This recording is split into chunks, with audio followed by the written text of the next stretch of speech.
Hello, everyone. Welcome to the Happy Jacks RPG Network. My name is Artem, and with me today are a group of believers. That's right. This is a spooky season one-shot, and we'll be playing a tarot card seance storytelling game called Asking for a Dead Friend. Before we get into the game, let's meet our spirited believers, starting with clockwise for me. I was like, what does likewise for you mean? Right? Hi, I am Pooja. I'm Jay. I'm Riley. And I'm Joe. Fantastic. And I'm Artem. So I'm just going to do some quick little announcements, just to make sure we hit everything here. Content warning. Okay. So this is a game, henceforth we're going to refer to it as a ritual, in which we will be speaking to a ghost. We have... O'Reilly, if you'll be so kind to move your purse somewhere else, just in case the ghost wants to make themselves comfortable. Sure. We will have a ghost present with us shortly. As such, this is a game that often challenges folks to think about the afterlife. Perhaps sometimes it challenges them to think about folks that they've lost or folks that they miss. And so I will say that some of the content warnings will be about speaking about death, candidly, speaking about regret.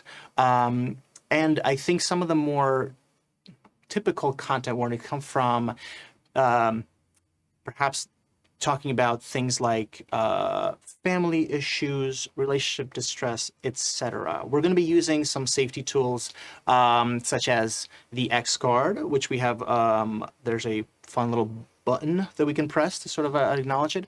We also have a safety tool of an O card. Believers, would you be able to hold those up? This will just let us know that we are on track. We are sort of in sync, and what's happening is great. We have a list of lines and veils that folks have filled out ahead of time.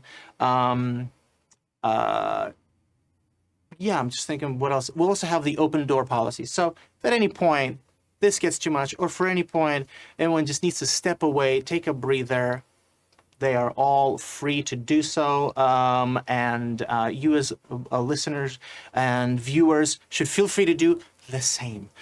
So, is there anything else we should discuss? Any sensitive matters that you'd just like to voice out loud? Feel good? Yeah. Fantastic. So, what is Asking for a Dead Friend? This is a seance game in which we take on roles. I will be taking on the role of the revealer.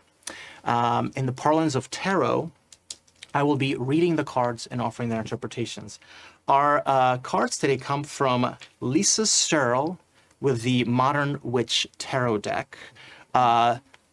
It's one of my favorite decks. I love the art on these cards. We'll be seeing a lot of it as the game comes up.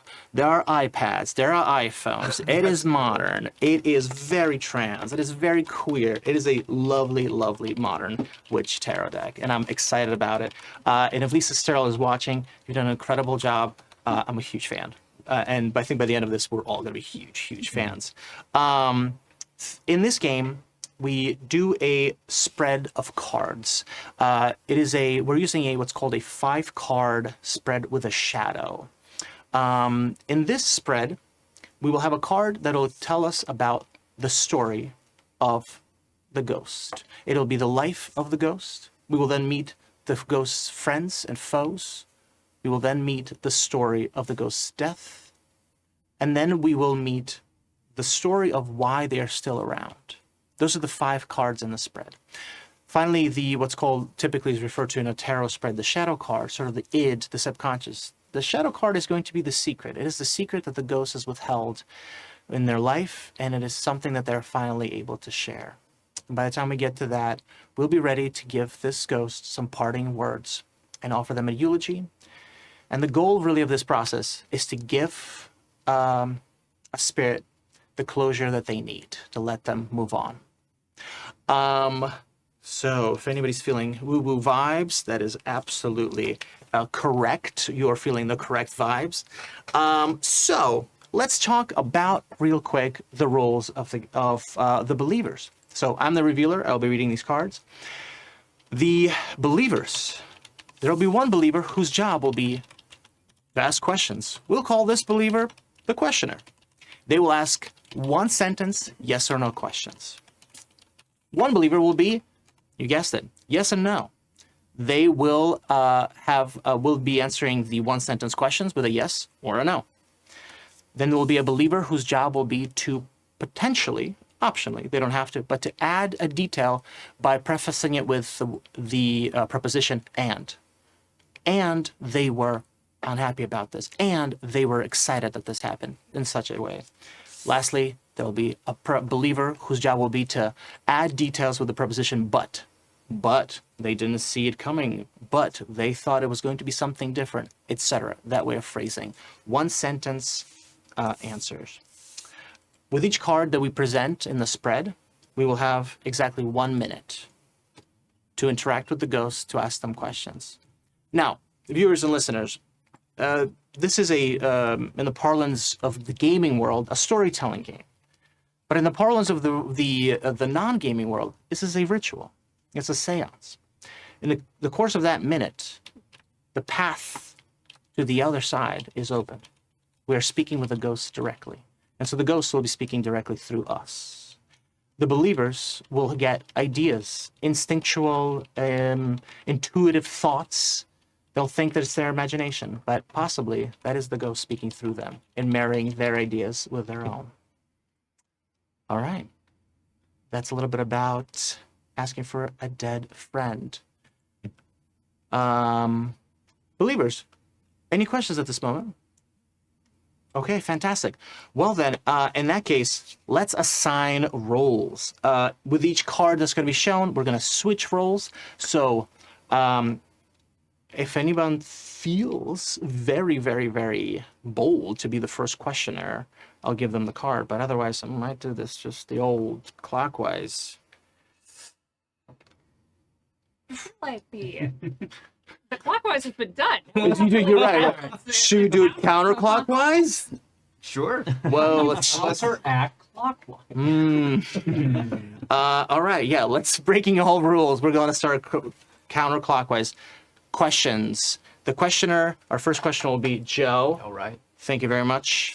Our first yes and no will be Riley. Thank you very much, Riley. Mm-hmm.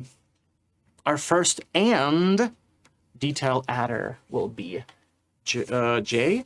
And our first but detail adder will be Pooja. Okay, fantastic. So are we all feeling ready to connect with a ghost? Okay. Yes. Yes, good. So everyone clear about their roles? Yeah? Mm-hmm. Fantastic. All right. We start this ritual with a song.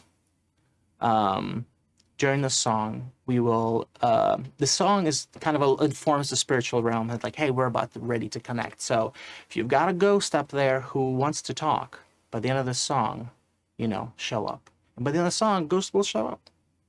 That's just how it works.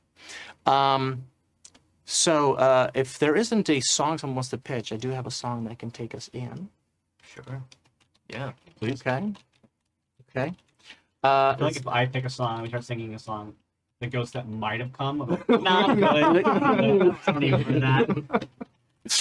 All right. Yeah. Well, we'll also close this ritual out with a song as well, so there'll be another opportunity to pitch it. So we'll see. Cool. Once the ghost is acclimated to you.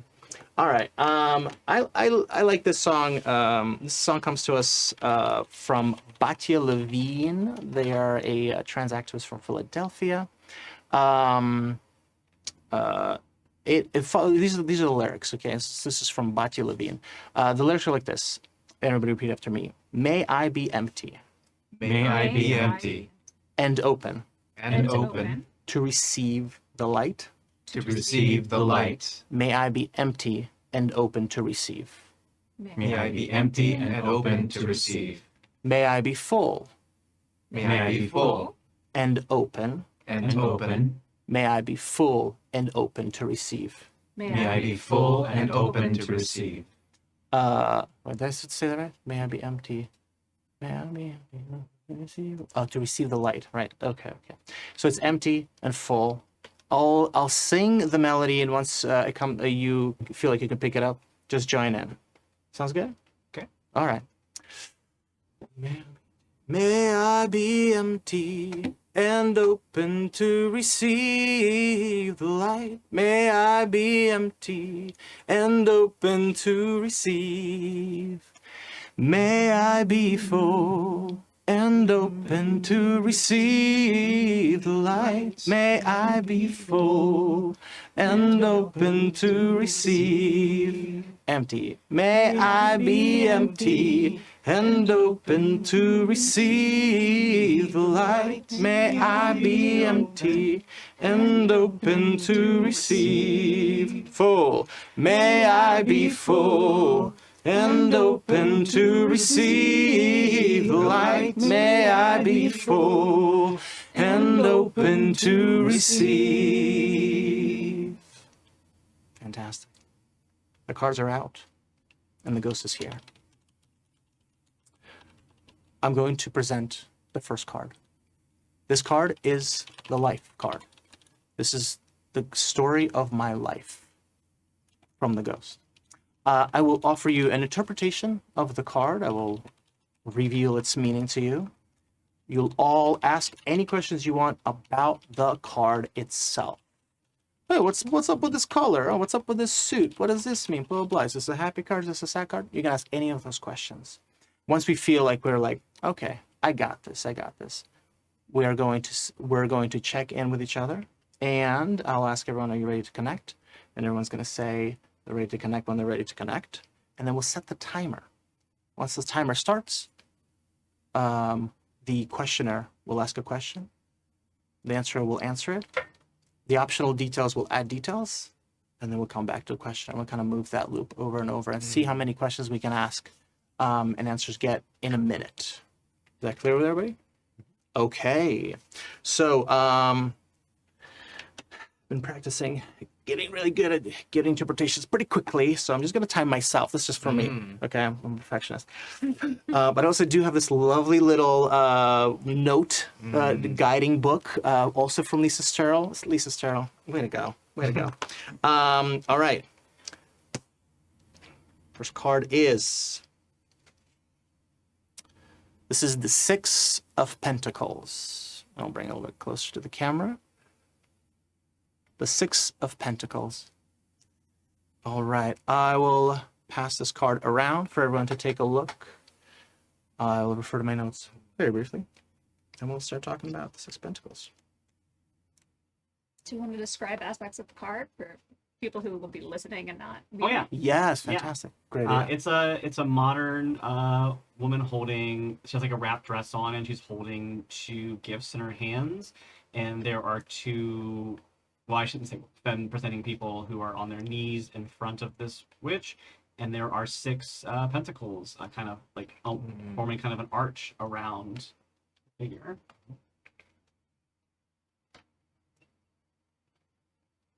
Really like the art style of that. It's so cool. Yeah, it is fun. The woman's dress it's like an orange dress with all these like olivey green checkered pattern on it. She's wearing those like round 60s glasses, and you cannot see her eyes, just the like a reflection, but not a reflection of the people looking at her, just that there is a reflection in the lenses. She's holding a two gift wrapped boxes, one of which is orange, that she is holding forward towards one of the people on their knees in front of her, and one that she's got held up to the side that is light blue. Oh, fantastic. The Six of Pentacles. So. Okay. Yeah. Sorry, I thought we froze for a second. Oh, okay. We seem to be. Let me know if we're good. Okay. The Six of Pentacles. In this position, it is the story of my life. This is what the ghost wants us to know. When the Six of Pentacles is drawn, it is immediately speaking to a tactile, physical, presence in your life. The pentacles as a suit in general are a manifestation of ideas become physical. Probably the most easiest way for us to clue into that is the idea of money. Money is just an idea, it's just paper, but money equals an education, money equals a house, money equals wealth, health, etc. And so often pentacles are connected to money. It's sort of the physical, it's our grounds, it's the earth element. The Six of Pentacles is a card that says abundance is incoming. You are going to be gifted with a windfall. It also often speaks to having to make a decision of what to do with that windfall. Do you spend it on yourself? Do you share it with others? Is it necessarily a windfall that is that you're prepared for? Is there a plan that you're going to do with this? Or just, oh, I'm going to have a ton of money and I'm going to spend it on whatever I feel like? Or have you been working towards this bulk of money? And so, again, this could be physical money, but this could be a spiritual sense of fulfillment and abundance. Often when this card arrives to a person, it'll be a question to themselves: Am I abundant because of something I've worked for, or am I being gifted something that I should really consider deeply what to do with it? Now, in this particular context, this is the card that defines this person's life. They've lived a life in which the sense of gifts, gift giving, abundance, sharing, plenty, and also the expectation of those things being present in their lives has been sort of consistent. So with that, I think if there's any other questions regarding this card's meaning, please let me know.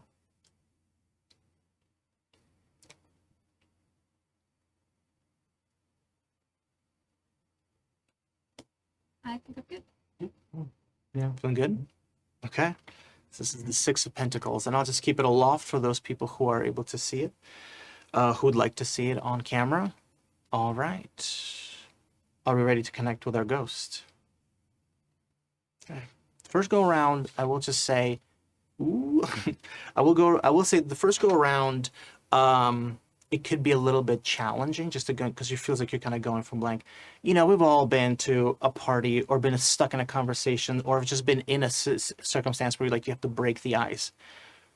You could start with some really simple icebreakers. Were you happy? Were you wealthy? You know, anything that kind of goes off of this card, just to get yourself clued in and establish that connection with the ghost, and then let the things start flowing instinctually.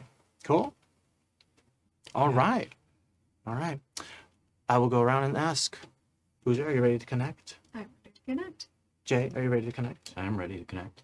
Riley, are you ready to connect? I'm ready to connect. Joe, are you ready to connect? I am ready to connect. We will now set a timer for 1 minute. Begin. Do you feel good about the abundance that's been so present in your life when you had it? No. And I was never able to do something about that. But I did try.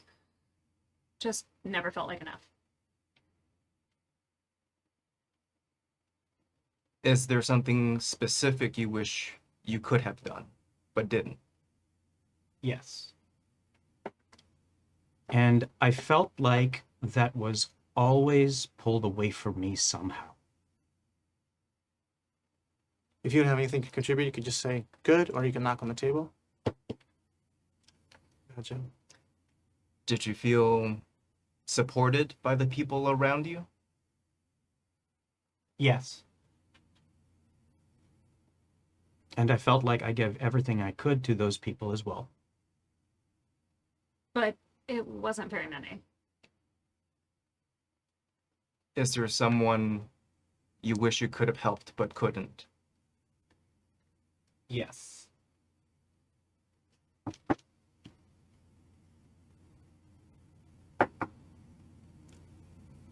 Is that person still with us, or are they with you?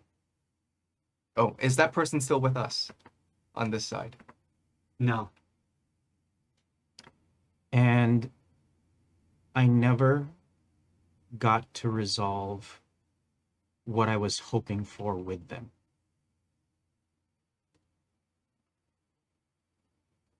But there's someone who could also benefit, who's still here.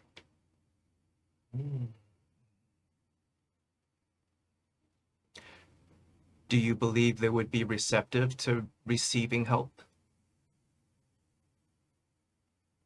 Yes.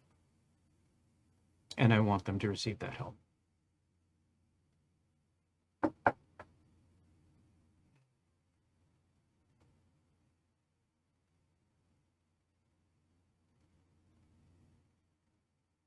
Don't have any other questions coming up right now.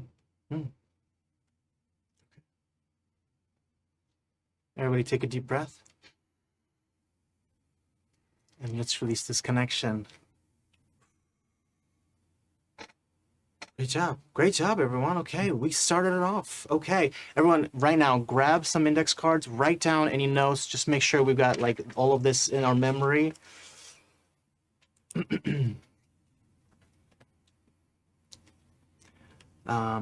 So now we're going to go into sort of a debrief phase in the game where we talk about what we've discovered. During these debrief phases, we might check in with each other. Do we think we understand this person's age? Do we understand, were they a child? Did they have children? Did they have siblings? Did they have, who their parents were? Things like that. We sort of this is sort of a free-flowing conversational moment where we are all just trying to figure out who this person might be. And also keep in mind that next we're going to meet both their friends and foes. These are sometimes literal. Oh, this is my friend. This is my person who's always been in my way. But sometimes it's a metaphorical. This is a strength of mine. This is a hindrance of mine. Followed by which we're going to find out the story of their death. So that's kind of where we're tracking to. So right now, what are we thinking? Who is this person? What happened?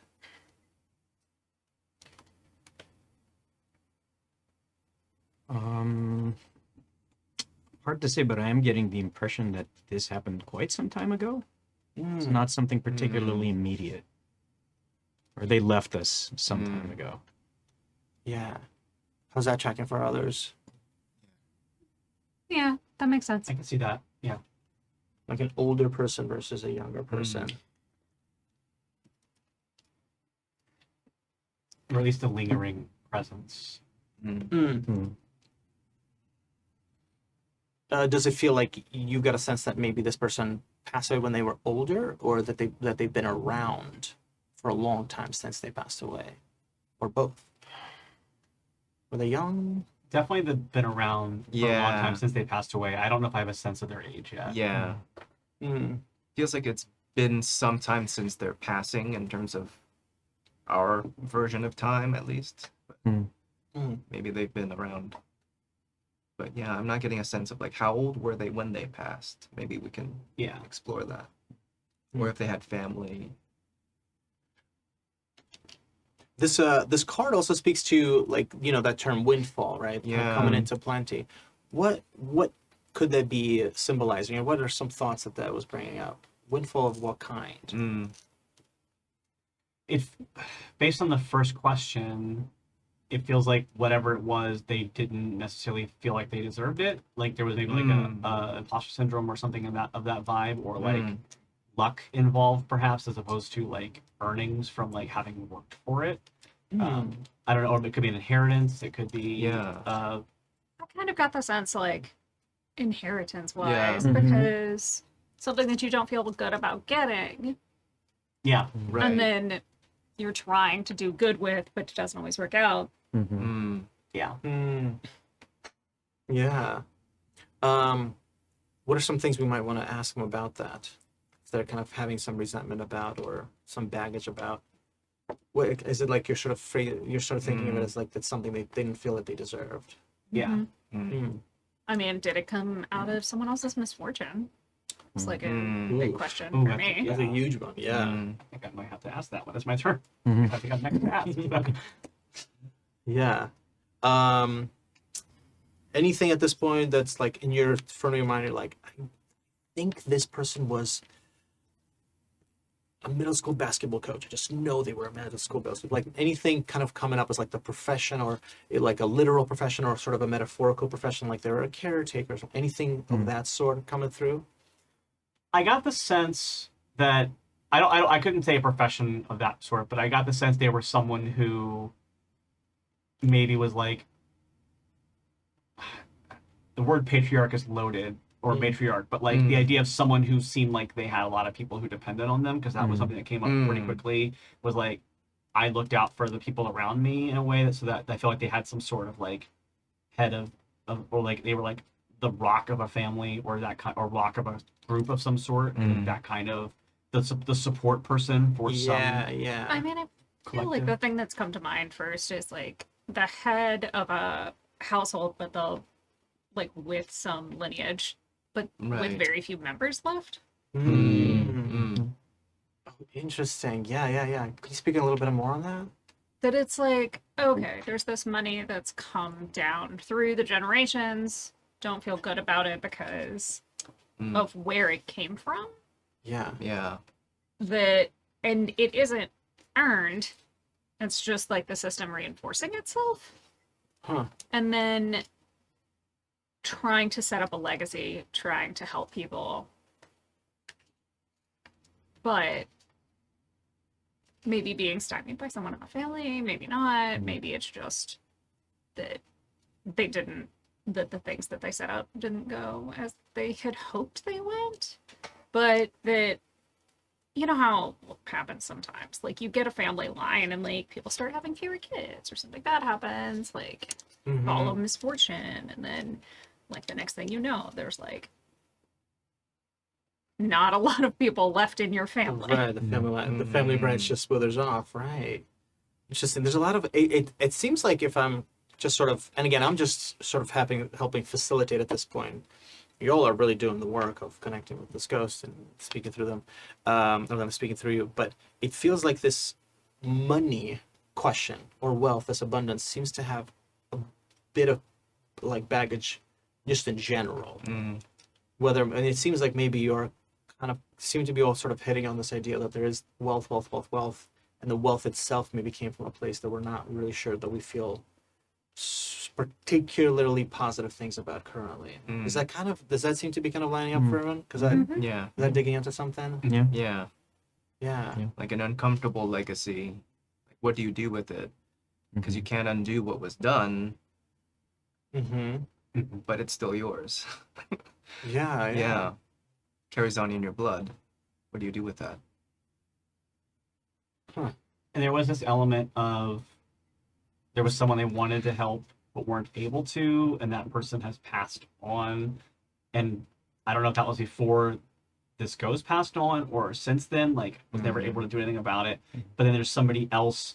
So if there is this family line, it could be like maybe one generation didn't get, but there'd be another generation after that that could possibly have some help. But like that I don't know if that's fully where it is, but there was the element of it in there. Maybe like an estranged part of the family that tried to break away and paid the price of not benefiting from the legacy. I wonder if it's something more personal, like someone that this person harmed Oh wow. Okay. Like at some point. it might not be a withholding of finances, it might be withholding of affection or care. Yeah. Or something, and like what effect it has on a generation. Okay. I think that that's actually maybe a perfect transition to the next two cards are going to tell us about the friends and the foes in this ghost's life when they were living. So again, for everyone who's listening and who's watching, we are performing the ritual of asking for a dead friend. We are learning about a ghost's life through the following prompts. We have the life of this ghost, the story of my life. We're about to learn about their friends and their foes. We're then going to learn the story of their death. And then we're going to learn the story of why they're still hanging around, why they still haven't moved on. And then lastly, we'll learn a deep secret from them. So, shall we move on to friends and foes? Sure. All right, everyone, let's shift our roles. So now, great. And everyone, announce what roles you are taking on now, starting with the questionnaire. I'm Riley, and I'm the questioner for this round. Once again, I'm Jay, and I'm the answerer for this round. And I'm Pooja, who is ending this round. And I'm the butt. Fantastic. And what's your role? I ask a follow-up question with the preposition but. That's right. That was just a silly joke. Very good. Very good. Excellent. Excellent. All right, folks. We're going to reestablish the Just connection. get it? Go ahead. Okay, I just appreciate you for doing it. You just smoothly worked with it. We're going to reestablish a connection with our ghost, who is in the room with us. We're going to have 1 minute. But before we establish that connection, we're going to learn about the cards that symbolize the ghost's friends and the ghost's foes. Okay. Pooja, loved your suggestion of us describing these cards because these cards are very evocative and also, for the listeners, hard to see. So, Possible, in fact. that's right. Okay. Just gonna put this over here, a little bit more visible for you. Okay, so we are going to flip the friend card, and we're going to flip the foe card. Ooh, all right. So the friend card is the Two of Swords. The foe card is the Judgment card. Ooh. And I'm going to go ahead and pass these around. I'll pass them this way. I'll pass the friend around this way. Pooja, can you describe a little bit for the lovely people at home? Well, since I did part of the description before, do you want to do this one? Sure, yeah. So the friend card is the Two of Swords. And on the Two of Swords, there is an individual sitting on a box on some sort of pier or some sort of surface in front of an ocean or a lake. They have their arms crossed in front of them. And in each hand, they carry a sword. They're wearing a pretty nondescript cream dress. And they have wavy red hair with a white blindfold across their eyes. And a crescent moon shines above them. The waters look active. Hard to say. Maybe tumultuous, maybe just pleasantly crashing against whatever location this figure is sitting on. That is the Two of Swords. Fantastic. Oh, gosh, I could listen to an audiobook of you just describing cards. Yeah. It's great. Thank you. This person looks pretty awesome, I will say that. Yeah, yeah. I would have friends with the Two of Swords. Yeah, I really get like a sense of so we see this figure very serene. There's a white blindfold, two swords held across their body in an X shape.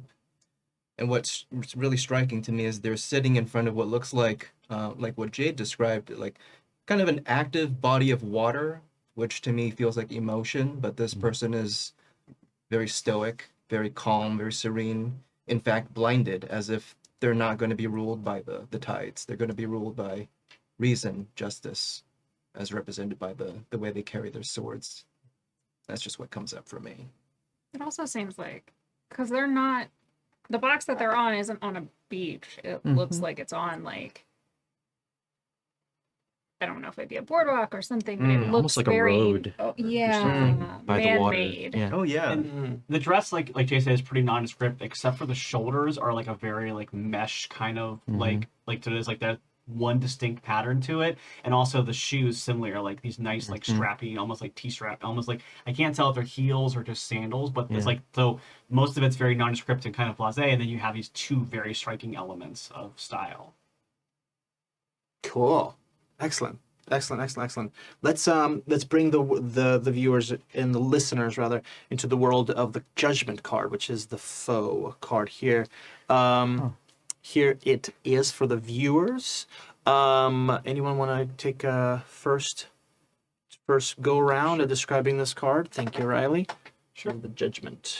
So the Judgment is there are 5 figures that are all each kind of standing in floating boxes that 4 of which especially look kind of like open caskets, like they kind of have like a rectangular length to them and a lid to them, so they kind of have that vibe. They are naked and they all have long hair and looks like at least 2 of them have traditionally like assigned female forms, like naked breasts. The other ones you can't really tell because their backs are turned to the camera, and one is kind of in the distance, kind of nondescript, kind of has no real like form to their body. There are mountains off in the distance, and then all the figures that are in these like floating coffins are kind of raising their hands to the sky, sort of in like a either exaltation or like raising their hands for applause kind of vibe.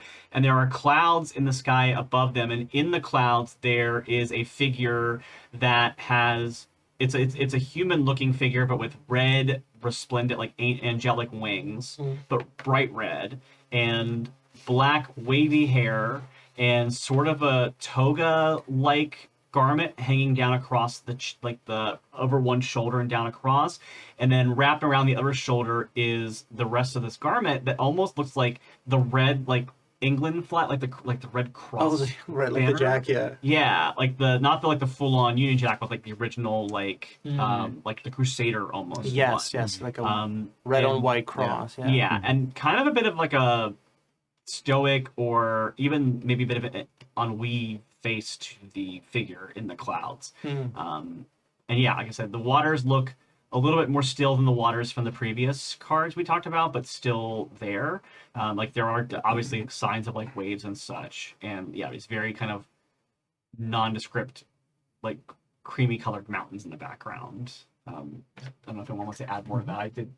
Gorgeous. Gorgeous, Riley.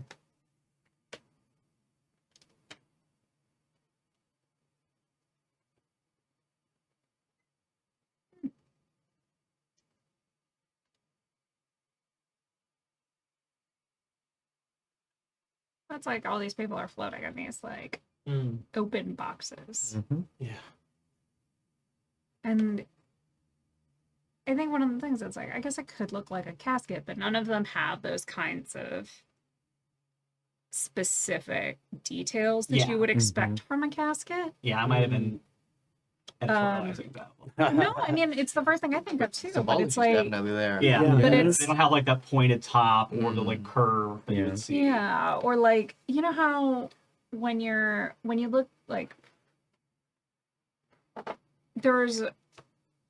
they put down cloth inside and Yeah. it's like these like curved insides because they've padded it and all that kind of thing. Like none of those details are there. They're very plain. Yeah.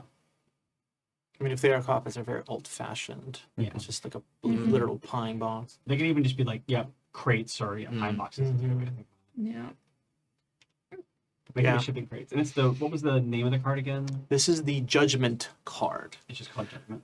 Yeah, great descriptions, everyone. Thank you so much. So, let's talk about our friend and our foe. Our friend is the Two of Swords. Now, the Two of Swords is this is a very interesting card. That's me editorializing, but I'm just sort of saying it from my perspective. It's really unique in that where the Pentacles is a suit that speaks to an idea being manifest into something physical, right? Like money, right? Money's, we can tangibly pick up something we bought. Swords are all about psychological decisions. It's the air element, but it's about like cutting through the bullshit, if you will. It's about setting boundaries. It's about sort of saying, hey, if you cross this line, you're going to get cut. So swords are about making these really strong critical decisions. So the Two of Swords, when the Two of Swords is drawn, it is speaking to us, telling us about having to make a strong decision, having to make a critical choice. We're going to either do this or that. Eventually, this person has to take their blindfold off. Eventually, they have to make a move. Eventually, they have to keep moving, but they're going to bide their time. If this is a friend, right, this is because this is positioned for as a friend, it kind of speaks to if it's a literal person, who is that person who might be there for you to sort of challenge your decision and say, hey, listen, actually, there are paths you can take. So let's make the choice that feels the best, right? This is somebody who might kind of challenge you to do and to try, to accomplish the best that's for you. So it might be a person who might just sort of illuminate for our ghosts who've been in their life, illuminate for them, sort of saying, hey, listen, I think this is a moment where you need to make a tough decision. So maybe somebody who helped them make tough decisions as well. Again, this also might be a metaphorical, like the capacity, their sort of strength was the capacity to make tough decisions. Any questions about that for now? Because I think there's a really interesting way that this lines up with the Judgment card, which is the Judgment card is the penultimate card of making tough choices. It is about not necessarily judging others, it's about judging ourselves.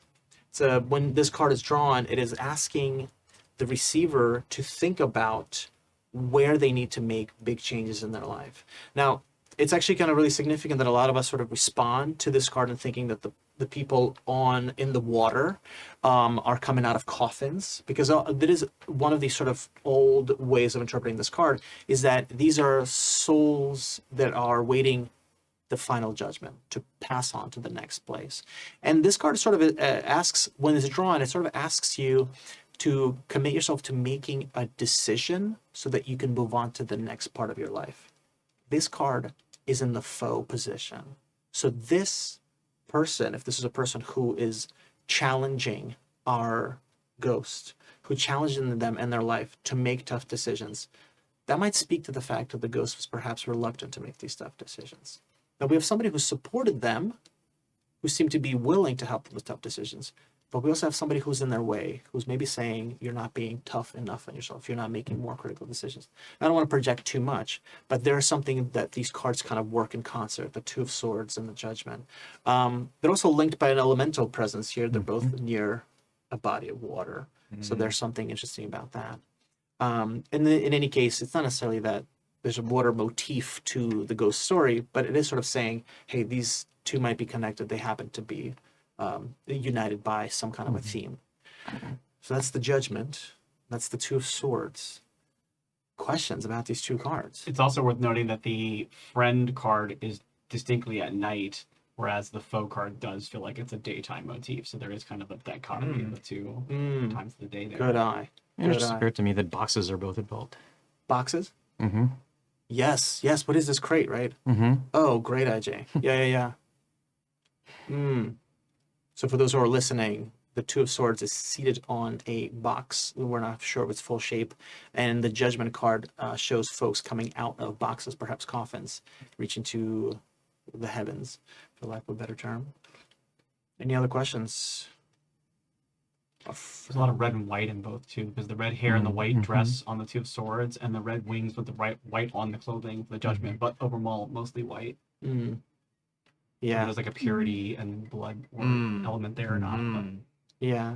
Well, it's interesting too, because like the blindfold is white, like the dress is on the figure in the sky on the Judgment card, but the dress is actually that cream color that the clouds are in the other. Mm-hmm. that's true. Yeah. I love these observations.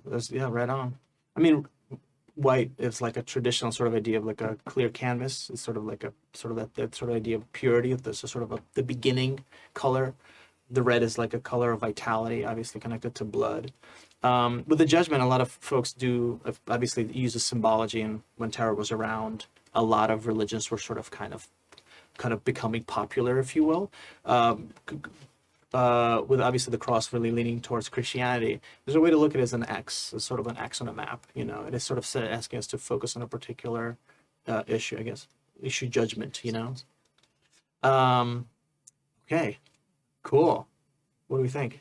So the questions that I'm asking, am I asking about specific friends and foes, or like that kind of the nature of these questions, or? Yeah, this next phase, and I'm going to put these down now. So we're going to switch to the phase where we're going to ask about friends and foes. Okay. You're going to be asking about specifically these, if these are people. You might be asking about if these are strengths or vices. Leaning into if these were literal folks in this person's life, or if there are ways that this person was able to conduct themselves. Okay. Cool. Mhm. All right. Joe, ready to connect? I'm ready to connect. Riley, are you ready to connect? I'm ready to connect. Jay, are you ready to connect? I am ready to connect. Pooja? I am ready to connect. Great. All right. And I'm going to flip the timer. Was it your own fears of making these tough decisions that harm the people in your life? Yes. And drove them away from me.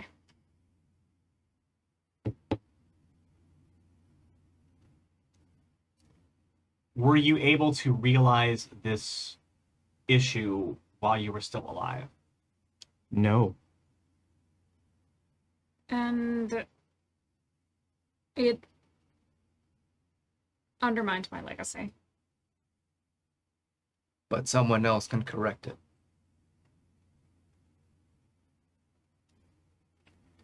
Do you think this someone else has the tools they need to make these corrections? Yes. And I don't blame them. But I do blame myself. Pause.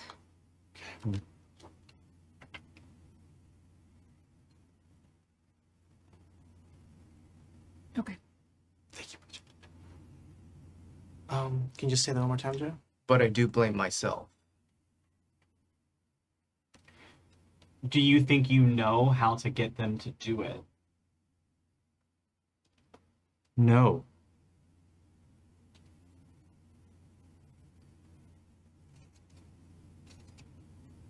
And the person I most trusted to help me is also gone.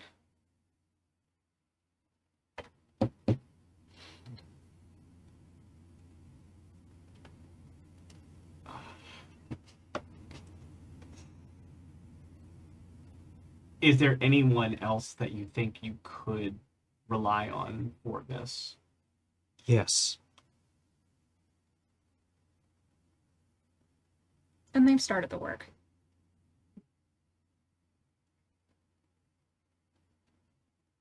But they need guidance.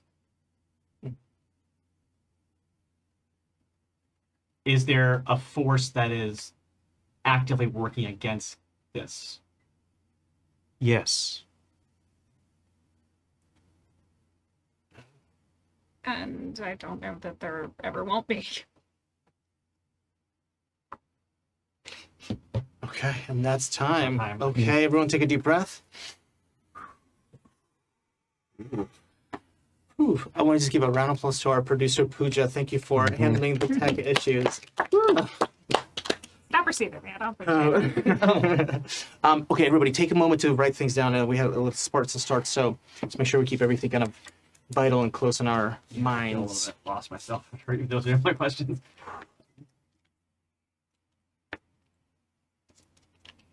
Yeah. We'll go over what we picked up on.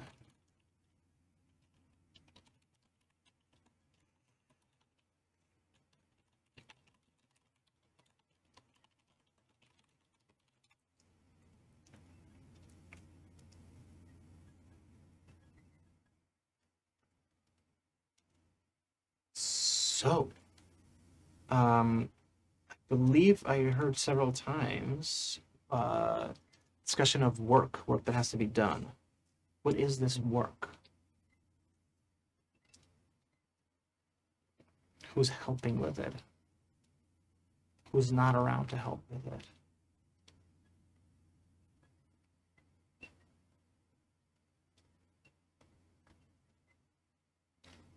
We've been talking a lot about inherited wealth and legacy. So is this something to do with an inheritor that was cut out? Or maybe an inheritor that's waiting? I mean, it could be something that it's like the going back to that like personal family affection like side of it, that it's like someone has come, there is a member of the family who's trying to heal those wounds, Mm. but there's always something working against that because everyone's feelings hurts and it's hard to let go of those. Yeah. Mm. But does it seem like, from Joe, your observation, that this inheritance, is that where the wound comes from? This reconciling who benefited and who didn't? Maybe. I think that would be like the stage upon which deeper trauma is happening. Like if that Mm. makes sense. Mm-hmm. I got a sense, especially because of the two cards, that there's a lot of like rigidity in like maybe how they looked at the world or how they viewed things. Like this Two of Swords, especially, like there was maybe a lot of like, this is how things are, this is how I operate, and like strong boundaries. Like, but strong boundaries can also be like walls you put up between people or lack of like support. Like, no, I believe you put your by your bootstraps, like that kind of thing. And so like maybe like someone who needed help wasn't getting it because they had these like strong beliefs and like self-motivation and or that kind of thing, or like I have strong ideas about how you have to live your life, and if you're not doing it that way, then I'm going to push you back or cuss you aside or make this like and these ideas about like making these strong decisions feels like that could have been like, I think sometimes when people are too rigid in their thinking, that can be like off-putting for people. So like maybe that was part of it, was pushing people away because like they're stubborn and they're strict and they have like no room for empathy, or I don't know. But that's kind of the vibes that I'm getting from these two cards and those answers. That specifically this ghost, this person who was with us, was stubborn often. Stubborn and maybe like stuck in their ways. And yeah, how does that track for Jay? What are your thoughts on Yeah, that? that sounds about right. I'm wondering, like the biggest revelation to me was the idea that there is somebody who can do something, Yeah. but they need guidance how to do that. Who do you think that person is? Do you think it's a sibling, a significant other, a child? I get the sense that the person is young, not Okay. quite a child, but not aged. Yeah. We'll speak on that a bit more. That sense of youth. I get the sense that our ghost wishes they did more in their own youth. Oh, interesting. So the ghost is there something about the ghost that you're getting about the personality that they wish they did more something in their youth and they're seeing an opportunity with this other person who's youthful? Sounds like it. Something like that. Yeah. I can see that. Yeah. Which leads me to believe that maybe they were a little older when they passed and felt they'd wasted their days or didn't do enough with their days. Oh, that's heavy. Yeah. Maybe How does that that feel, like Tyler? freezing, that indecision or inability to get the will to change how things are. Speaking of freezing, two of us are frozen on the. Oh, thanks. Fix that. Nice. Really being put through your paces here today. Yeah, wow. It's good thing you got your producer pants on today. Yeah. There we go. Yeah. So the indecision. This is the thing. That's where we're just talking about the indecision to change. So I wonder if that's actually what the foe is. The foe is to somebody. It's like a something that Right. stopped them from making a decision they felt they needed to make. Right. This judgment card sort of symbolizing this inability to. Does it feel like they were unable to, or that the circumstances prevented them from changing? Like it's to sort of to go back to something that was discussed during the last debrief round, or the understanding round rather, it's called, that there is a lineage, right? The way things are done sometimes, right?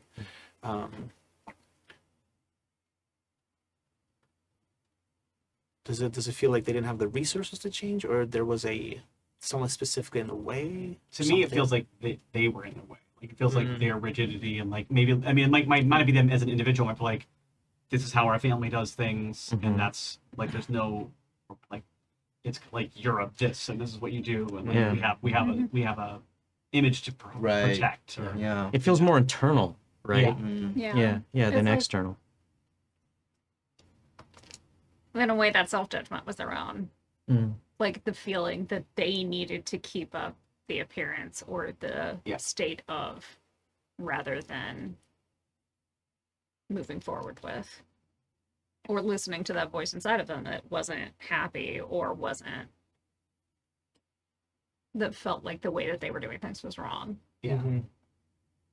And you had said, I think, after the first round, that maybe it was less about financial giving and more about like like affection or I thought you had said that. I think one of us. I think I built it off of what you said. I think you said yeah, but maybe it's like that's part of this. It's like Yeah, it's not, yeah, but it's like that legacy and that inheritance. Like, so the wealth and the windfall can come, is hand in hand, like Yeah. Joe was saying, with the emotional and connections.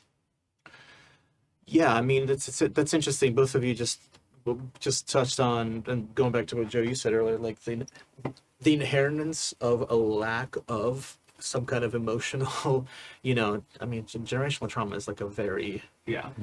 Mm. wild and potent thing. I wonder how much that figures into this ghost experience. Okay, let's see if we can. Are there some things we feel really strongly about? So we seems like we've come back to that this person did have a longer life before they passed away. Mhm. Is that still feeling Yeah. kind of about right? We did get the element in this time too that, like you said, there's somebody who won't take help from them. Like that was a pretty. I think we haven't talked too much about that yet, but that was a big detail. Like Yeah. they won't take help from They me. can't know it's from me. Yeah. Mm-hmm. They'll So- reject it. Yeah, so I bet it's one of those things where like sometimes you have like a member of your family who, when they've passed away, you're kind of like, well, good riddance, Yeah. you know, Mhm. or like, you know what, I'm better off without that person in my life or Right. whatever, and like that if that ghost has now got regrets for how they lived their life, that person who's alive has not felt that same. They never got Yeah. a chance to have that reconciliation with them. Yeah. So for them, it's still like, no, this was my, elder relative who was always cruel to me and distant to me in my entire life and never gave me anything. So like, why would I take any of them now? Yeah, But they're yeah. not seeing how they're becoming just like. Mhm. Or, yeah, it's that sense of like, this person was always telling people around them how to be or what decisions they needed to make. Mm. Mhm. And they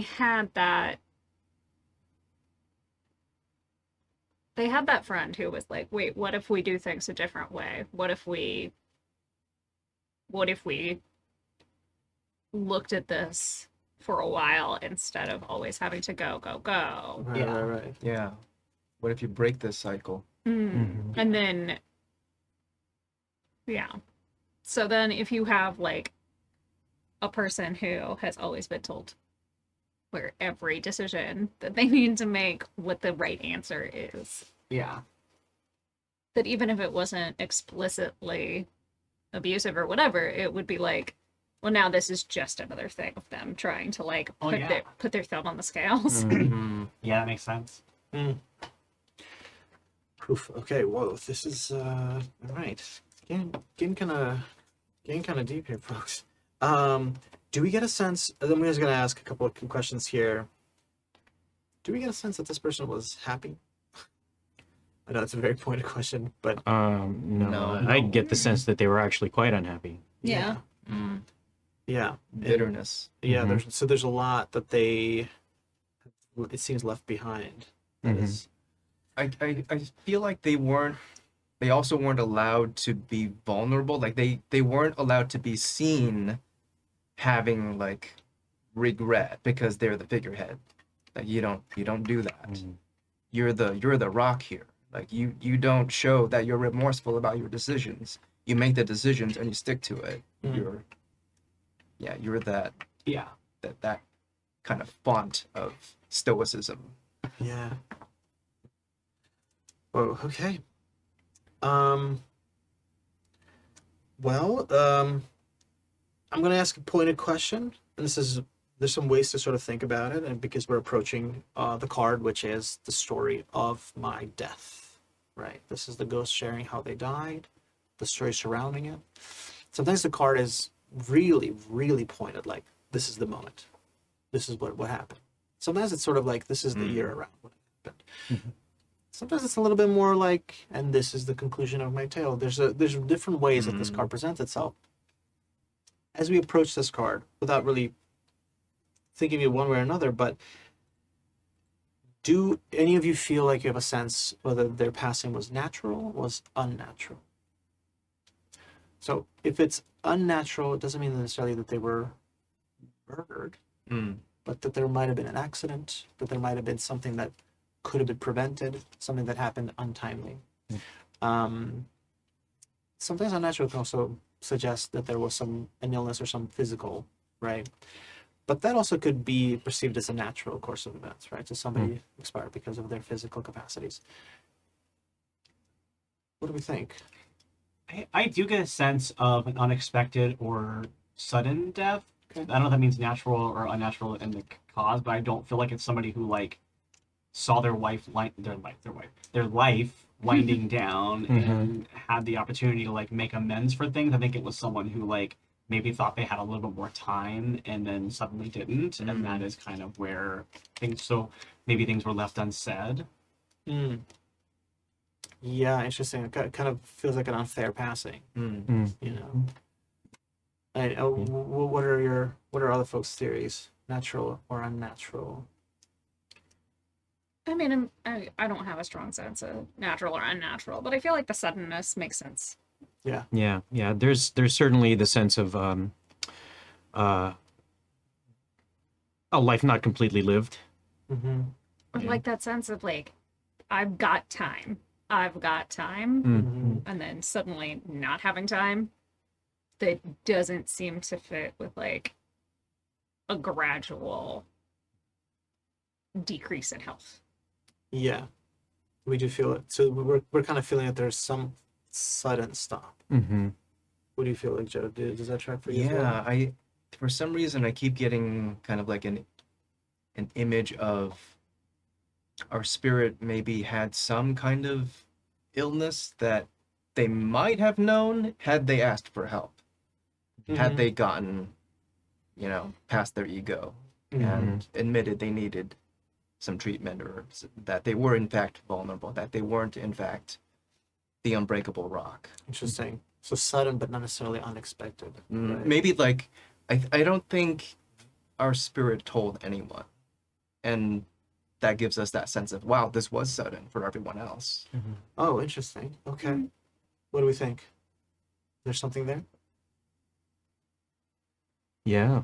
I mean, it seems pretty in line with everything we've been answering so far. Yeah, if you're not admitting that you have a weakness, then you might not lead on to signs that like things are seriously bad. You might not realize how bad they are because you're not willing to admit even to yourself that you have this weakness. You can't fix a problem you're unwilling to have. Yeah. Whoa. That's deep, Joe. Oh, wow. Well said. Okay. Do we feel we were ready to find out the story of their death? Shall we? Yeah. Mm-hmm. Let's switch roles. Thank you. Okay, great. Who is the questioner this round? Okay, so this time around, I am asking the question. I am the yes/no person. I am the and person. And I am the butt person. Perfect. And what do you do? Oh, I asked the butt. Oh, okay. Very good, folks. Okay. I am the bottom. Wait. Wait a minute. So many different interpretations of these cards. Okay, so I'm going to reveal this card, and we're going to talk about the card. So this is the story of my death. The card is the King of Cups. Whoa. Oh. The King of Cups. This is the story of my death. Believers, who would like to take a stab at describing this card for our listening audience? Like I was very heavy on the judgment, so I'll let somebody else have this one. Yeah. Thank you, Pooja. Please.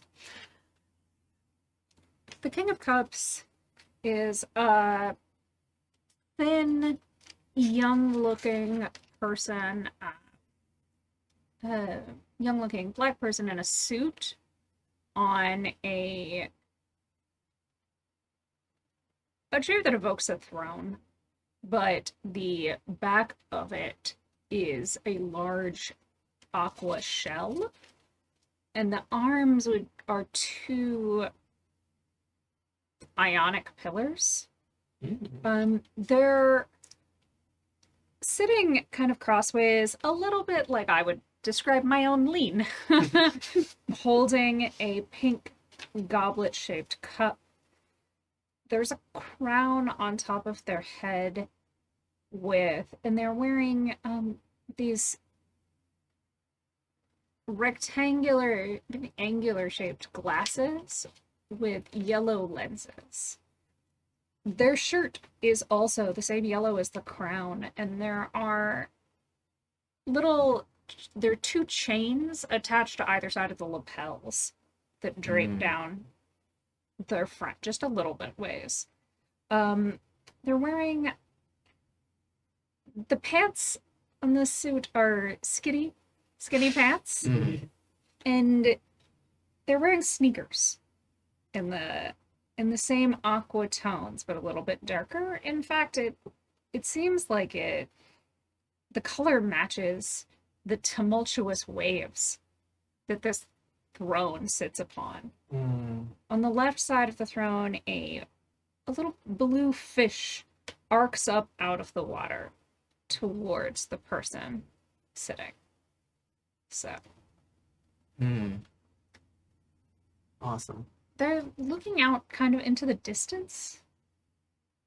It's just a calm face. It's a very calm face on this person. Yeah. Soothing. I don't know if it's soothing so much as just like they are studying something out there. Oh, yeah. And interestingly enough, nothing in the background of this one. No. The friend and the foe card both had mountains in the background, a couple of different layers back there. Although it is on water, and there is a fish jumping up from the water. So there is water seems to be a common running motif that we have with these. Yeah. But yeah, that's all I had to add to that. Yeah. The figure is holding what looks like a pink chalice, kind of in a reclined, sideways leaning pose on their throne. And they seem to be looking like off into the middle distance, kind of like a very cinematic kind of a pose to them. They're kind of looking into the horizon, kind of a steely readiness or a preparedness or a meditativeness to it, unfazed. Amazing. Wow. Excellent descriptions, everyone. Thank you so much. So this is the King of Cups. Again, this is the Modern Witch Tarot by Lisa Sterl. You're great, Lisa. Thank you very much. So this is the King of Cups, and just to put it again in context, this is the story of my death. And the story of my life card was the Six of Pentacles. My friends were the Two of Swords. My foes were the Judgment. And now this is the story of my death, the King of Cups. The King of Cups is a very powerful card. First of all, to speak on the cups are a water element suit, but they are also a suit of emotions. The saying, "My cup runneth over." It's the idea, the ability to have the capacity to feel. Water is a symbol of both life, but also the ability to fill vacuums, to fill spaces. And whenever we draw cups, we are in an emotional plane. It is often associated with sort of these traditional feminine, kind of the womb being the original vessel, the original kind of water containing carrying element. A lot of love related meanings are drawn from the cups. The King of Cups is someone who is fully in the facility of their emotions. They draw their strength from being tender and gentle with others. They draw their power from being able to show compassion, to be present for folks. This is when this card is drawn to speak to a relationship, it sort of says, if you're the one who drew it, hey, you're doing great in your partnership. You and your partner are aligned. You and your community are in sync. You're really listening and receiving, and you are really open to them. If you draw this card and you are the King of Cups, bravo, take the day off. You're doing great. So it's interesting that this is the card that comes to us as the story of this person's death. The card that's defined by having a great understanding of one's emotions, great understanding of their impact on others' emotions. Is this card the ghost themselves? Is this them commenting on someone in their life? How does this fit into the picture of their death? I'm glad you all pointed out that there's a water motif, because we actually started out with the story of their life are the pentacles, which are an earth element, and this has no presence of water at all. And every card since then has had some kind of detail of water, whether it's being on the banks of a shore, or being right in the middle of an ocean. This is truly could be just literally in the middle of the Atlantic Ocean, looking out across the way. So that's what the King of Cups is about. All the cups are filled. I've made sure that the cups are all filled, and I'm watching that everybody's cups remain filled. Abundance of emotion and care and tenderness. And this is the story of my death. Questions about this card?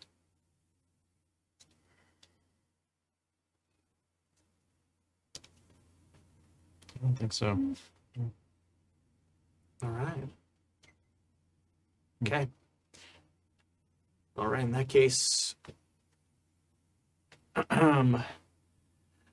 Joe, are you ready to connect? I am ready to connect. Right. Are you ready to connect? I'm ready to connect. Jay, are you ready to connect? I am ready to connect. Pooja, are you ready to connect? I am ready to connect. Let's begin. Did you die peacefully? No.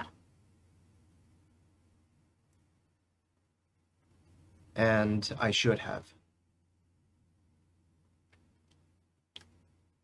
But there was comfort. Was this comfort in the form of a person or people? Yes. And at the time, I wouldn't have accepted them. But I was weak and I had no choice.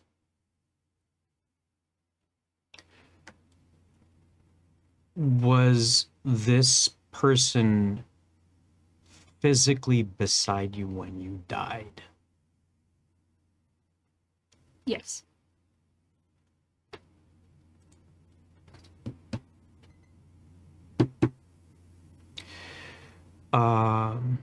Was this person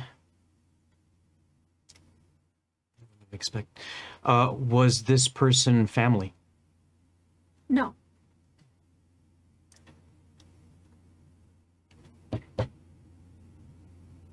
But they cared for me as if I had been.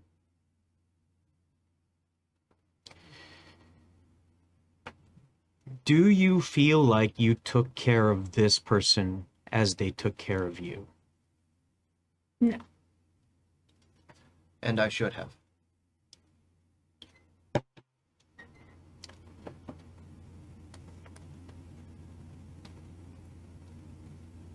Do you feel like you were completely honest with this person?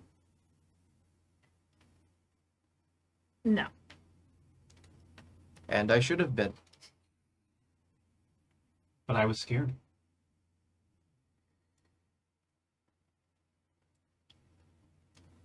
Were you scared for yourself?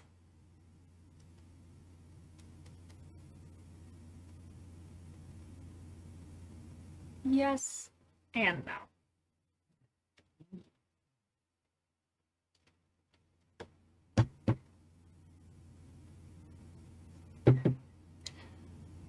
Were you also scared for this person who cared for you? No. And they didn't need me to be scared for them. But I didn't understand that. Were they a friend? Yes. And I wasn't a very good one in return.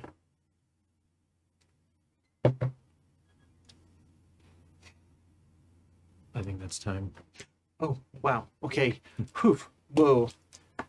My God. Everybody take a deep breath. Oh, I feel like there was like one response that I just had goosebumps for the rest of the turn. Oh my gosh. There was the something about but did you take care of them? And the response was no. And I was like, oh my gosh, who is this? Who, you know. Okay, wow. We're stepping into the moment of understanding. Pardon me, I've gathered myself. Let's talk about this. Who is this person who was by their side? This person who didn't need taking care of. I get a sense, like just kind of going through all that, I got the sense that one, they did say they were a friend. I got the sense that they were somebody who had known them for quite a while. They've been part of their life for a good long time. They were in each other's lives in one way or another. And I do get a sense of wanting to have been close, wanting to have been closer. But something kind of just getting in the way. Something, The windfall, maybe. maybe, yeah, Mm, yeah, that legacy. yeah. Yeah. I kind of got the sense that history would have called them roommates. Interesting. Hmm. It's Yeah, maybe something the legacy would have not allowed, Mm. yeah. would have been inconvenient to that.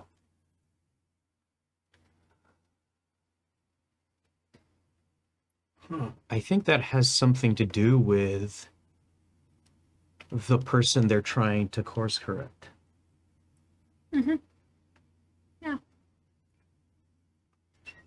There was the aspect of like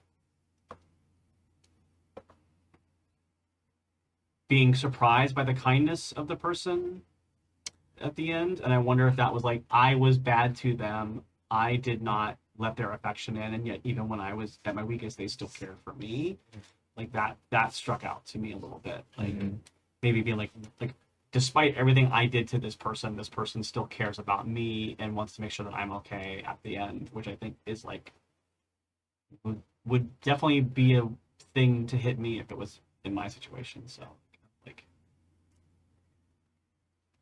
Yeah. Can you speak to a little bit more on that? I think like the idea like that you did something that pushed someone away and hurt them a lot in your life, and yet when you were at your most vulnerable and your weakest and you were scared, like they still were like, no, you're in pain and danger and I want to help you and I care about you, and no matter what you did to me, I care about you. Mm.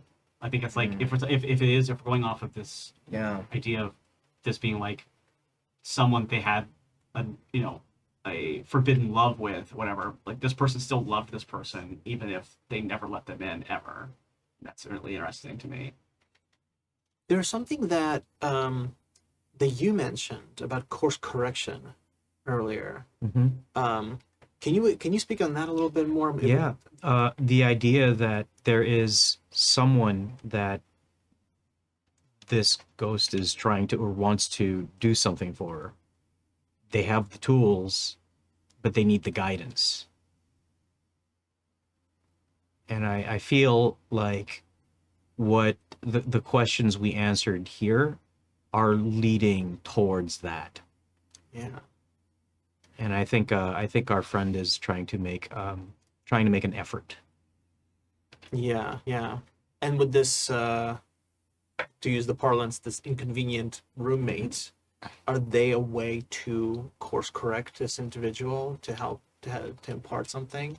I think that's the person who is gone. I think you're right. Oh, I see. Okay. The ghosts can't do right by this person who loved them, but they can do right by somebody in their family who's going down the same path they were going down. That's what I'm getting from that. Mm-hmm. Mm-hmm. And I think the idea like no, if we got the idea that nobody else of this family was around when they died except for this one person who loved them. So that's like kind of like, oh, for all of my stubbornness and all of my, rules and family codes, my family wasn't there for me when I died, but the person that I loved was. Like that's who was important. That's who I was the most important to in my life, was this person that. Right. This person I loved that I never properly showed the affection. Yeah. And so this is the person they loved. Mm-hmm. Yeah. The King of The Cups. King of Cups. And it makes sense if they, in terms of like this abundance that they were given, that if the abundance came with a bunch of strings Mm-hmm. about how you had to live your life. Mm. It's like our spirit was loved for the abundance they could provide, but couldn't be loved for who they were. Mm-hmm. Whereas the person closest to them always loved them for who they were, even until the end. Yeah. And that's who was there for them when they died, as opposed to anybody else. Just when you're dying, if your only value to people is wealth and money, Yeah. and you're dying, you don't matter to them The anymore. gravy train is ending and everybody leaves. Mm-hmm. Mm-hmm. Joe, can you speak a bit more about your sense of it? How did this person know, or like our ghost's like true heart and feelings? How did they know that they were loved by the ghost? Because that's who that person is. Yeah. This person that was in our spirit's life is just a loving being, a person that saw another person for their good qualities, and it wasn't attached to what they could give. It was attached to who they were already, who they were born as, and they were fully capable of receiving love, Mm-hmm. but chose not to because they protected family that couldn't love them in the same way. Or maybe the idea of that family. Yeah. Mm-hmm. There was something early on, like one of the first cards, like I think with the Pentacles, that it's like they wanted to change their legacy, but couldn't. They tried, but it wasn't enough. And I feel like maybe that it's like that in those last moments of calling this one person that they always loved, not calling the rest of the family, not upholding the image of family, Right. but reaching out to the person that they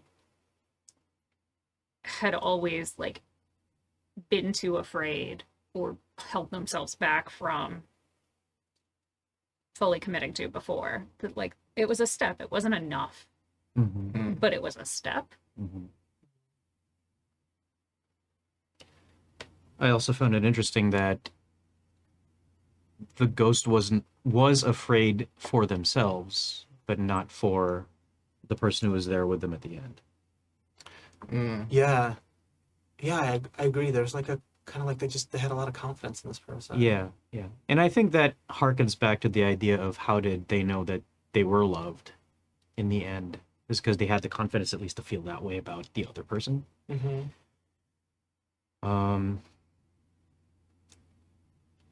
But I'm also getting a really strong feeling of that being related to the tools.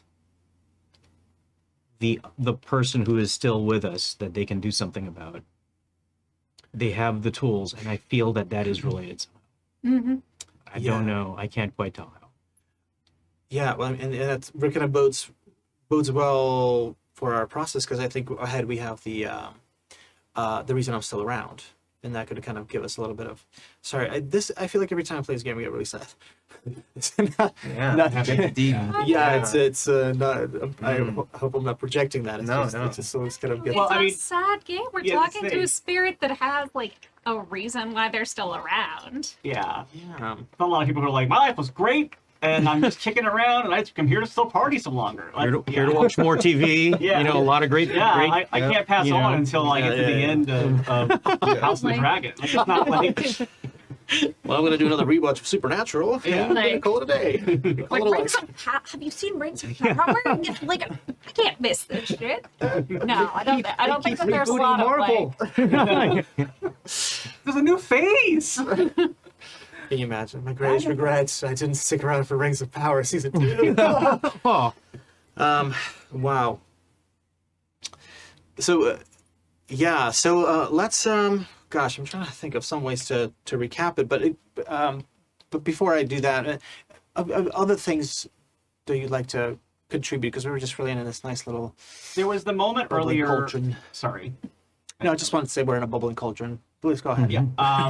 There was the moment earlier, I think it was in the first round, where it was the person that helped me, like, isn't around anymore. But then there's someone that needs help, but there was also the mention of somebody else that could help them. Like, Oh, it was like they need help and guidance, but not from me. It can't Yeah. come from me. it couldn't come from me, and there was somebody who could have helped them, but that person's not around anymore, who had passed on. But there is somebody else, and so now I'm like wondering if like this somebody else is like the similar like romantic partner or love interest of this younger generation of being like, if you can let this person in, then you can actually do better than I could. I'm wondering if that's part of it. Okay. And just to sort of track the plot points, right? Right. The sort of an inheritor, if you will, a legacy of kind of wealth that takes us through a friend or a capacity to make these sort of hard decisions, right? Yeah. But the thing that sort of stands in a way is a constant sense of having to self-evaluate, self-judge, and compare, or sort of see if this is, if you're doing it the way you're supposed to be doing it. And then being with a person who's got this boundless capacity for love and acceptance and who sees them for who they are in their final days. Then this person, we established, also passed on, right? And so now there is this third character who is this I keep thinking that course correction that is Yeah. like such a powerful Someone at a like, crossroads right now. yeah. Yeah. who Yeah. maybe is also experiencing, like you sort of suggested, a possible romantic or some kind of Yeah, connection. or at least identity acceptance. Kind of. Yeah, Mhm. yeah. Is it maybe not a specific person, but he's referring to, or they're referring to a kind of person? Yes. Let this sort of person in. Yeah, Is it it- could be that like there's not a one-to-one parallel, but it's that like, and yeah, if I had a relative who passed on, who was basically teaching me my entire life not to accept who I was Mm-hmm. and to smother it like they did, I would rebel hard again. I would also not be willing to listen to them later. Yeah, like, oh, now you say this, like that could be like a real, or Yeah. like, oh, now you think you know who I am, but you didn't know before, like that kind of thing. Yeah. Okay. Anything else before we? And it does make sense, like if they have the tools but they need guidance, then it's like the community is there. Yeah. Yeah. You just need to open up. Mhm.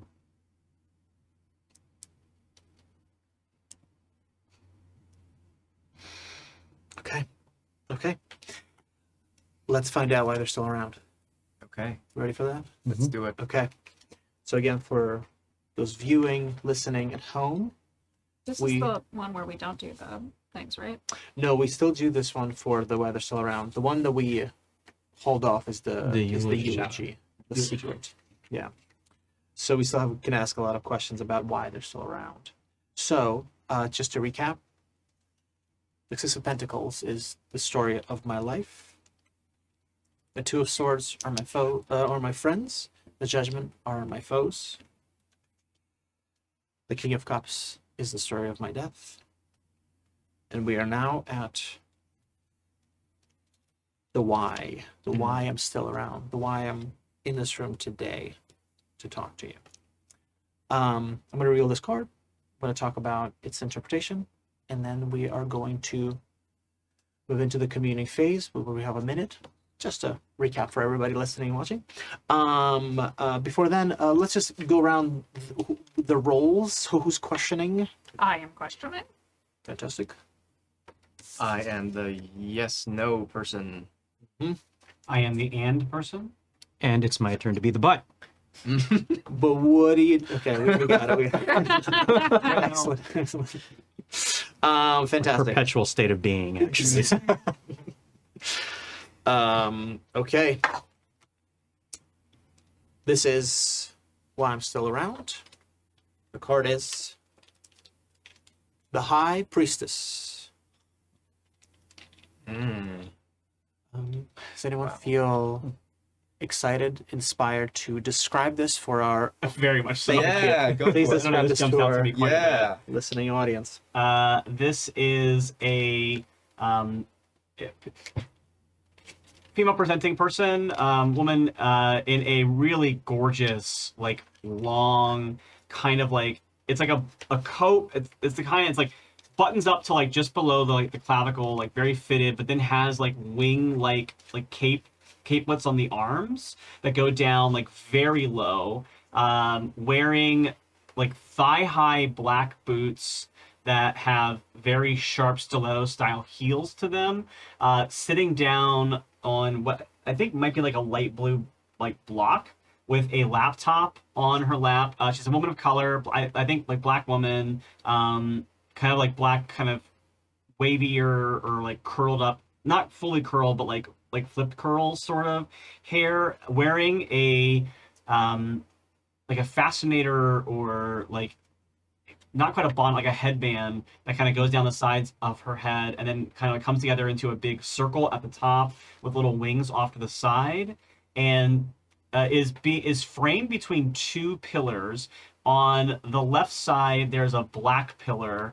On the right side, there's a white pillar, and it has like kind of a plant style motif at the top of the pillar, like where like it gets to like kind of the podium part of it or the pedestal part of it, and then behind her there is this pink, and it's like this pink blanket or curtain, and in it there's these like fruit pieces that have kind of like they're kind of an abstract fruit piece, but it looks like maybe like fruit that's been sliced open perhaps, and but it's kind of abstract, and they have like looks like a fleshy like U shape kind of inside of it.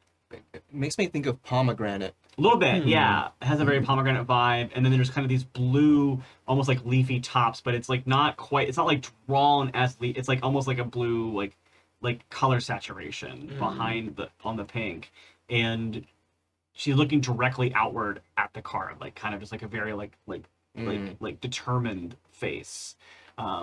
And there's also I can't believe I almost completely didn't mention this. There's like a crescent moon that is in front of her, but then kind of comes around on like, so her like one of her like left leg is actually like resting over the moon. So it like goes between the sole of her boot and between the sole and the heel. So it's almost like she's like kind of like resting her foot on this thing, like a footrest or like a spoke of some sort. Yeah. And then the ground is yellow. It matches the same color as the moon, actually. And there's like a bluish background. Incredible. Thank you. Well done. And that witchy just like jumped out at me immediately. Yeah, yeah.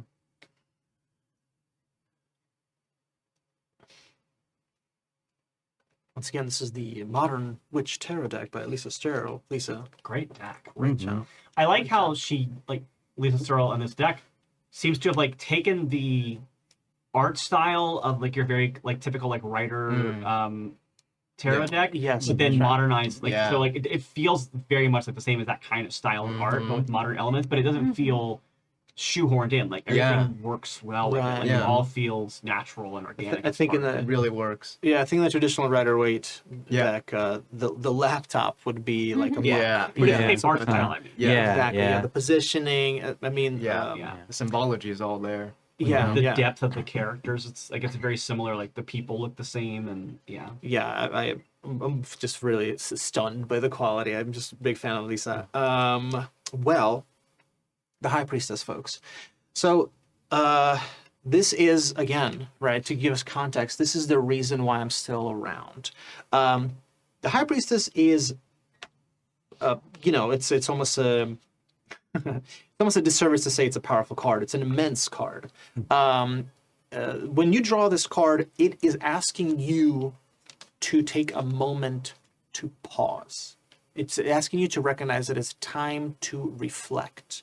It's time to meditate. It's time to draw the tarot. It's time to listen and open up your mind to a higher way of thinking. It is in some ways a card that asks you to contemplate. Sort of says, it is a moment, you've arrived in the temple, it is time for prayer, it's time for contemplation. It is time for you to step away from your sort of like that corporeal, earth level thinking, but it's time for your mind to sort of elevate. In some ways, it is a card that says that right now is not the time for action, right? It's the opposite, sort of says right now it's time to reevaluate. But it's also a card that speaks to an abundance of wisdom. Oh, should we pause for a second? Just keep Okay, great. Just gonna some be type one of of those. It is a card that speaks to an abundance of wisdom. I'm really glad you pointed out the moon. My take on it always is because it is a crescent moon rather than a full moon. It speaks to the nature that we don't see the full moon. So it is the idea that the part of the moon that's not visible symbolizes us being in the dark and taking that time, right? Taking that time to evaluate, to see what's going on. The pomegranates, yes, the pomegranate in the back. Pomegranates are, symbolically they're, I think in some myths there's, you make ambrosia by using pomegranates. It is a way to sort of commune with a higher deity, right? Ambrosia is like the drink of the gods in Greek and Mediterranean myth. So there is this sort of connection to like things that are beyond the earth. So this is the reason why I'm still around. What does this speak to? If this is a person, then this is a person who is currently maybe in a state of contemplation, a person who is considering big things in their life, perhaps considering big things in the life or the state of a community as well, right? Because we're talking about, this is a major arcana card. It's a card that sort of looks at global themes. If this is a feeling, a sort of an experiential kind of card, if it's speaking to that for this ghost, it is, in some ways, it seems to say something about why the ghost hasn't let go, because there is something about this card that's pensive and is asking for more clarity. In some ways, I wonder if this card is also kind of suggesting that the ghost needs permission in some way, to sort of feel that they've atoned or perhaps have gotten enough learning. Not projecting, just sort of trying to sort of put it into context because it gets a little complex. This is why I'm still around. Any questions about this card?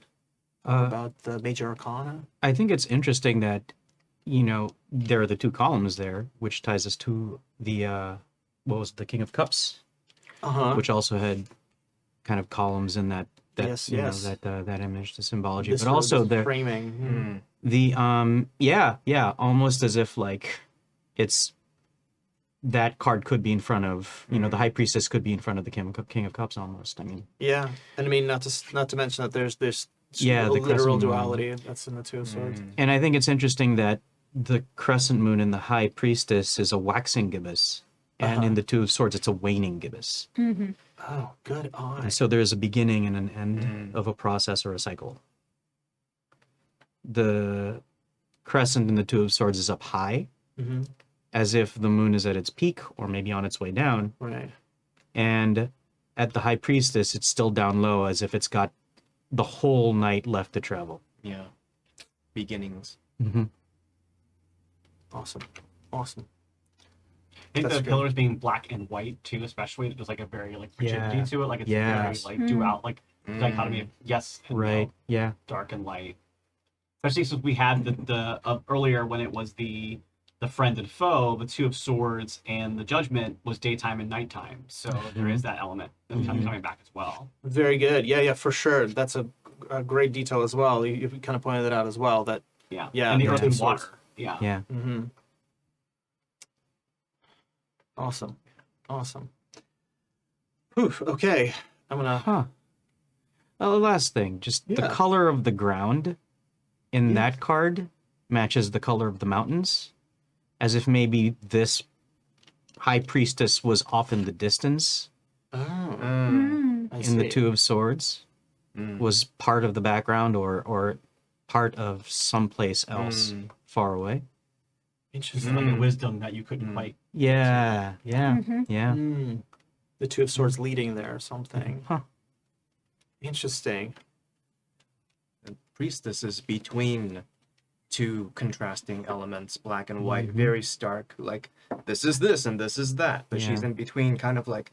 But is it? Yeah. Yeah. Like Oh, that's good. Yeah. There's a gray area. yeah. And it is that. But she's very saturated too. Sorry. Mhm. No, not at all. She's very saturated. Well, go ahead, finish that. Yeah. Well, I was saying, like it's not just like gray. She's not a mixing of the two. She's her own vibrant thing. Yeah, it's interesting you say gray because I always think of that this card speaks to a gray area, right? Mhm. Oh, let's go left, let's go right. What if we pull over? I don't have to do anything right now. And it's just it's kind of interesting, right? Like not necessarily making a decision, and this one sort of says, and that's fine. Yeah. And that's important. Sometimes that is the decision. Yeah. All right. Any other thoughts?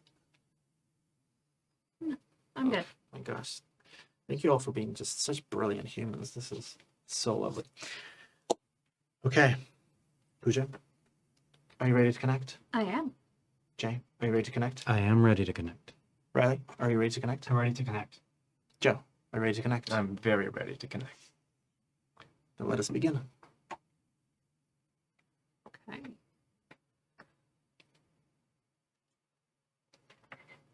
Do you feel like you've had enough?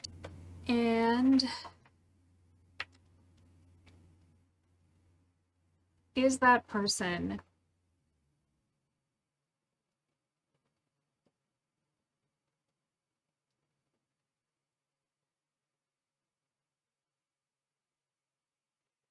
do you see yourself in that person? Yes. Mm. And I worry about that.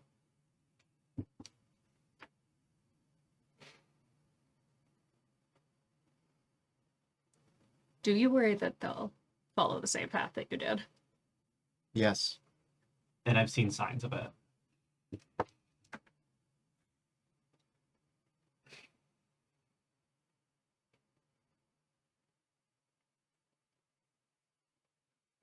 Has that person already started to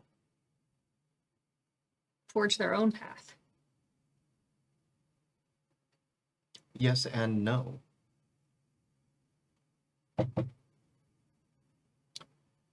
But there is still time for them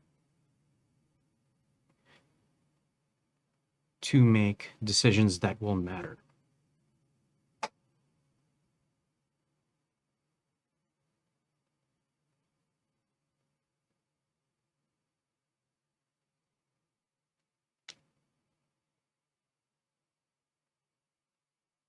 Do you feel like your journey after passing on has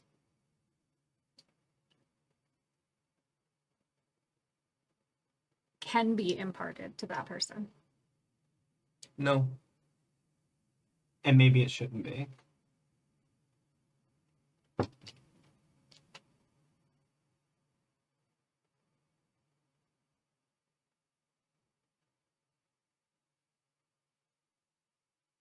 Are you content to let go and join the person that might be waiting for you further along down the path. What I'm getting is a very long pause. And then a longer pause. And then yes. But I want to stress that the pauses are very long.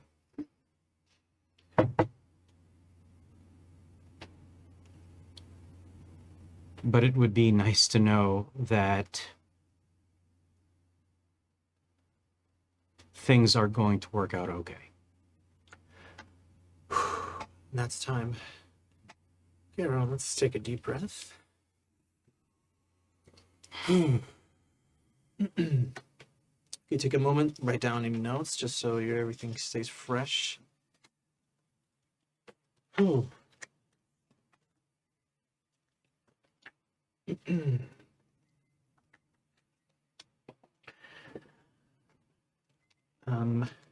will just say, maybe slightly out of character, if you will. You don't, necessarily know this person in their life, but it's frequently hard to say goodbye. And where just this moment kind of reminds me of just how difficult it is sometimes just to bid adieu. Okay. So let's chat.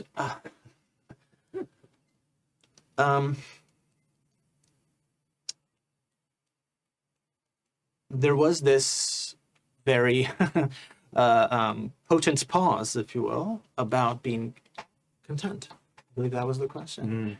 Yeah, what are we thinking about that? Is this something that perhaps we've helped this ghost with during this conversation? Or has the ghost been working towards finding a state of contentment? I got the sense that they hadn't thought about it as a possibility until we asked them directly. Yeah. I think that you asking that question caught the ghost off guard, Yeah. and they were kind of like, Mm. wait, yes. Like, it was kind of like, yes. Like, that kind of felt to me like So that. it's almost like they finally got a sense of permission to admit, yeah, they do want that. And they are allowed to have that if they're willing to choose that. Yeah. Is this just one more thing in their life that they have been letting themselves be restricted by? like they're so caught up by the mistakes they made that now they feel like they have to make those mistakes right to move on, which is yet the same cycle of like, oh, we take care of our business and we do our own thing. And now they're kind of realizing like, oh, me holding on to this is me still in that trap, while as this person is here, is waiting for me, and I can go to them, and I haven't been because I've been hanging on too much. I'm repeating in my death what I did in life. Yeah. Because nobody honestly asked me, what do you want? Especially because we got this moment in here too of being worried the other one's going down this bad path. The thing you repeatedly have said about like, if the person who was pushing me my whole life has pushed me again, I'm not going to agree to it. So it's like this ghost is trying so hard to want to influence this other person in their family, and they don't realize that the thing that they have to do is take their hands off the fucking wheel and just let this person live their life. And the last thing they need is one more person in their family reaching from beyond the grave to still try to drive them. It feels like this person can make their choices. That's really that came up, I think, in this one, and that stuck out to me of like, oh, the thing you need to do is not do anything anymore and let them have their own life to live. Yeah, I had a very physiological response when Pooja asked that question. Yeah. So I wanted to be like, I want to stress how long this pause is. Yeah. Yeah. I apologize, Ghost, if swearing is depending on your time period, that might have been too much for you. Thank you for being so considerate. Jay, something you pointed out in one of the responses you had was the still time to make choices that matter, I think is the phrasing that came. And then there was like a sense that like wishing that things do still work out okay, despite this ghost sort of like direct involvement. what's bubbling up now with those from those responses? I kind of got that sense that like, but I want to know. Yeah, yeah. It's I don't that wanna- like Mhm. I want to see everything. I want to see the happy ending before Yeah. I let go. Yeah. Yeah, I yeah, need to see exactly. the end of it before. I get the sense that this person matters Mhm. to them. Like it is somebody who is important, not just a random family member, you know, further down the line. However many, you know, generations, I don't know, maybe a generation. But yeah, I get the sense that this person that, you know, they were maybe, yeah, trying to influence, even though they probably shouldn't have, is someone that they care about very, very much. Yeah. Someone they see themselves in. Yeah. Mhm. Yeah. That's Yeah. why they probably feel so deeply attached to the outcome. So compelled to, yeah, Like to kind wanting of to see yeah, it yeah, play out the right way for them because it didn't for yeah. myself. Yeah. And especially if there's someone in your family that you see yourself in, then a lot of times when you're alive, you try to like mold that person towards your like this worked out great for me, so I want you to do this too. Mhm. And so like now they're like, oh no, I pushed you down the path that made me miserable, so now I want you to not do that. But Yeah. So interesting. It makes me think about my nephews. We don't have children, but we have nephews, and I feel like there's always like, here's a cool thing. I thought this thing was cool. I want you to know how cool. Mhm. Yeah. Yeah. And it's when it's interesting. It's the best intentions, but still, it's, we were talking about sports prior to the going on camera and how like don't know much about it, and for me like my nieces both ended up being very jockey, and Mhm. I'm a giant nerd, so all the things that I planned on sharing with my nieces, it's like you're playing basketball, that's fine, that's fine. There's very much like that sense of like helicopter parenting. Yeah. Mhm. It's Yeah. like I know things now. I know things now, so I need you to not Yeah, like I need to mm-hmm. steer you on this path because I know things now that you don't know. And it's that same thing that happens with like some adults in your life are unwilling to acknowledge that it's like maybe that sense of like, okay, well, the person that they want to help maybe not be a child, but may not be a fully adult. And it's like, maybe they're just not a full adult in the ghost size. Mhm. Yeah. Mhm. Yeah. Yeah. Yeah. There is sometimes this drastic urgency with helicopter parenting. Like, but if I don't do this, then this Yeah. bad, terrible thing is gonna happen. But if I don't somehow communicate, Yeah, yeah. then everything will fall apart. It's all my responsibility to do that, to make that happen. yeah. They just need to see how I see it, then they'll get it. Right. Jay, you're gonna say something? I do get the feeling that these questions needed to be asked. Yeah. Yeah. Like Why do you say that? the ghost, I feel like the ghost had to come to this realization through this line of questioning. I think maybe that's what was keeping them here, is that they just didn't have a way to get past that line of thinking. Yeah. Speaking of for before, I think everybody got here. Joe and I were talking about like the concept of like therapy and kind of. There's some things that we're kind of thinking about how like without an intercession from someone else outside, it's hard to make a change. Sometimes perspective is. Yeah. We just don't have enough of it to make change in it for ourselves, and I wonder how much that figures into that sort of Mm-hmm. sense like this needed to happen. Yeah.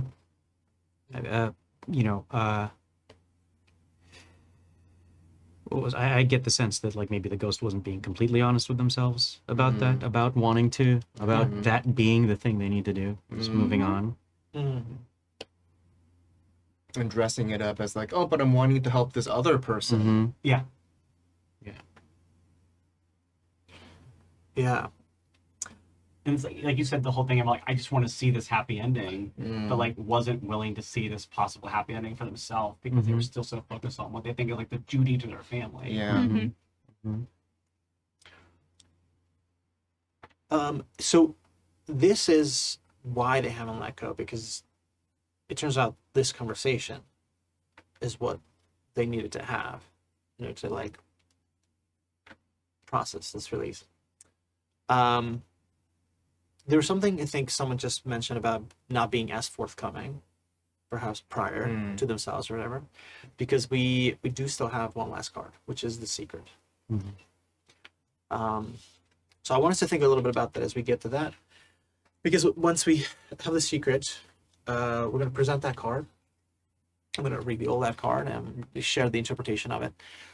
After that, it's going to sort of almost going to go back to this mode of us thinking about how does this frame and align or not align, because this is something that the ghosts in their life did not share with folks, but this is sort of like the clearing of the passageways, right? We are doing something here to let them release that. So we're going to talk a little bit about that. We're going to talk about the card, but then we're going to move into this final phase where we're all going to start sharing ideas about what we feel like the ghost just needs to hear to be able to for them to be able to let go, and that'll take us right into the eulogy. And the eulogy is going to be, it's a little free form. We're just sort of we'll kind of, once we share our ideas, I'll kind of check in with each of you, and once each of you has a thought and feels like, I think I know what I want to say in the eulogy, if you can feel free to just sort of stay with that or not have to contribute anymore to the conversation, but that'll be sort of a way for us to check in and say, I know what I want to say. And then we'll take turns speaking our eulogies. And then we'll close out with a song, and then the spirit will be gone. But before then, any questions so far? Any other thoughts? Anything you want to contribute at the moment? Joe, Riley, Jay, Lucia. Great. Alrighty. To quickly review for the listeners, the viewers, the story of my life was the Six of Pentacles. Two of Swords were my friends. Judgment were my foes. The story of my death was the King of Cups. And the reason I'm still around is the High Priestess. And now, this is my secret.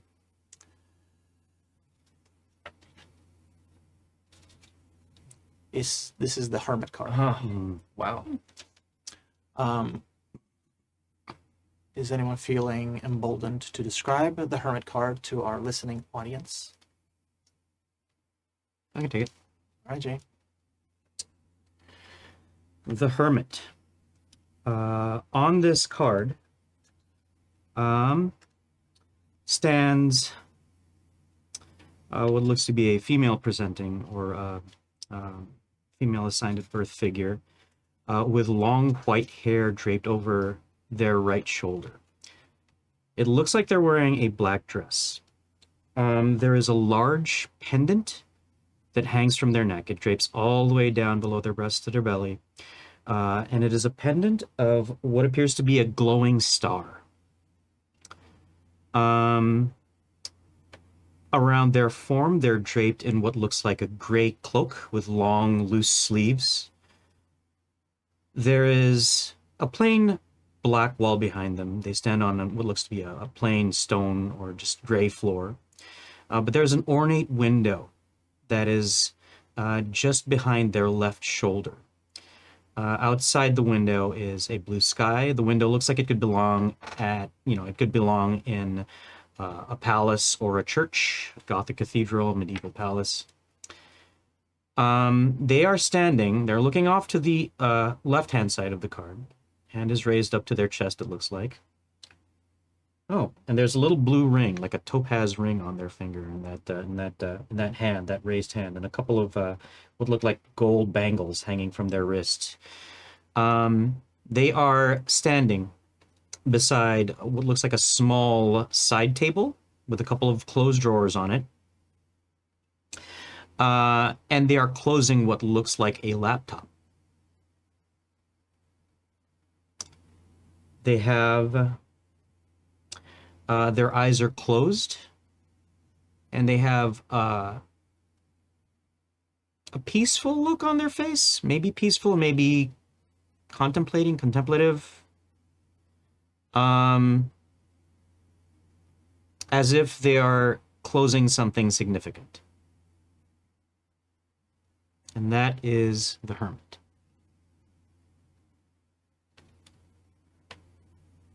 Very awesome. Thank you, Jay.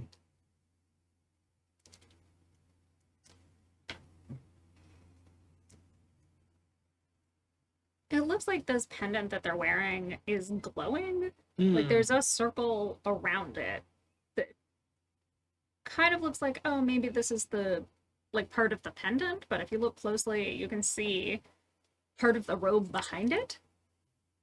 So it's like the star is literally shining. Yeah, it's literally glowing on its own. Huh. Interesting. Very interesting. I see Jay's interpretation of like closing something, looking at this item, but I also could see it being the opposite of like maybe like surreptitiously sneaking a peek at something. Like you're like, oh, I'm just checking this laptop real quick. Don't worry, I'll be just a second. Like that kind of thing. Like I'm on my way out and I'm looking at it, but like it's like half open, so we don't really know if it's being closed or if it's like being peeked at. So that could be interesting. Hmm. Yeah, I'm looking at the cloak that the figure is wearing. Man, it kind of evokes like this is like a dark, chilly castle kind of vibe.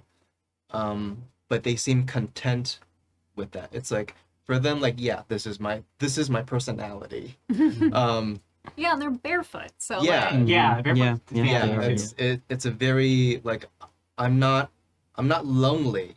I'm alone. Kind of a Yeah. I'm in my element. Yeah. Hmm. I'm in touch with the earth below me. And Yeah. Great descriptions. that's because shoes were really like a lot of the other cards had really like specific shoes and vibes to shoes. So Yes. having no shoes feels like itself a choice. mhm. Yeah, we had stylish sneakers. We had like laced up boots. We had like big stiletto boots on the priestess. So, about the hermit. When the hermit card comes out, one of the first things I actually want to comment, everybody pointing out, was the lack of the shoes speaks to a relinquishing of quote unquote earthly possessions. This card typically speaks about removing yourself from, the definition of the card, removing yourself from regular society. It is often about shrinking away or shirking material things. You would imagine someone who is doing some kind of penitence, a monk of sorts, someone who is choosing to have less in their life. So the hermit itself is a card that when it comes out, when we get it for ourselves, it is a card that sort of suggests, I think Joe, you kind of really nailed it. Like it's not about loneliness, it's about choosing to be alone. When we have this card in front of us, it sort of says it's all right to be alone. It's all right to miss out on certain things. It's all right to take time to ourselves. In fact, it is okay to check in to see if the outside distractions, the responsibilities we have, the tasks, the projects, if they are feeding us. In some ways, the hermit is a very dramatic card because it sort of says, I'm just shutting this all off, right? The laptop, typically in the traditional sense, I think is usually, I can't remember if it's like a mirror that they're looking into, or perhaps a tome, but it could be interpreted as that it's some sort of vehicle by which they're gaining wisdom or they're reflecting on the world. But it's interesting to sort of acknowledge that it is something that they are possibly taking a peek on, maybe closing, not necessarily needed consistently. It's about bare bones. This person has, again, put in context, this is the secret. This is the secret about wanting to remove things from their life, wanting to not be engaged, not wanting to not be present, realizing that they maybe need less than more. This is not to project like my interpretation of where this fits in, but I think as a secret that someone had this deep desire to be in solitude speaks to a certain, possibly thematically unfulfilled desire. It's interesting to think about if this secret was spoken out loud, how this would have impacted people around them, right? Yeah, because it is in a lot of ways. A hermit could be a person who's made very, very dramatic things in their life. They've left their family behind. They've left their friends behind. They've left their job behind. They've left a lot of responsibilities behind, as an example. But it is about choosing to be Yeah. alone. That's the hermit. Any further questions about this card? All right. Let's begin collecting our thoughts. So in this round, we don't ask questions. We just okay. we just speak on what this as a secret, how this lines up, doesn't line up, how this frames what we've learned so far. Why was this a secret? And this is a kind of a free-form conversation where everybody can just choose to start speaking up. And again, once that sort of moment of clarity or whatever you want to call it strikes you and you know exactly what you want to say for your eulogy to the ghost, you say, I know what I want to say for my eulogy, and then you can choose to withdraw from the conversation. So how does the idea of solitude strike the rest of you for this ghost experience? Well, in relation to the person who was there with them, to the King of Cups, Mm-hmm.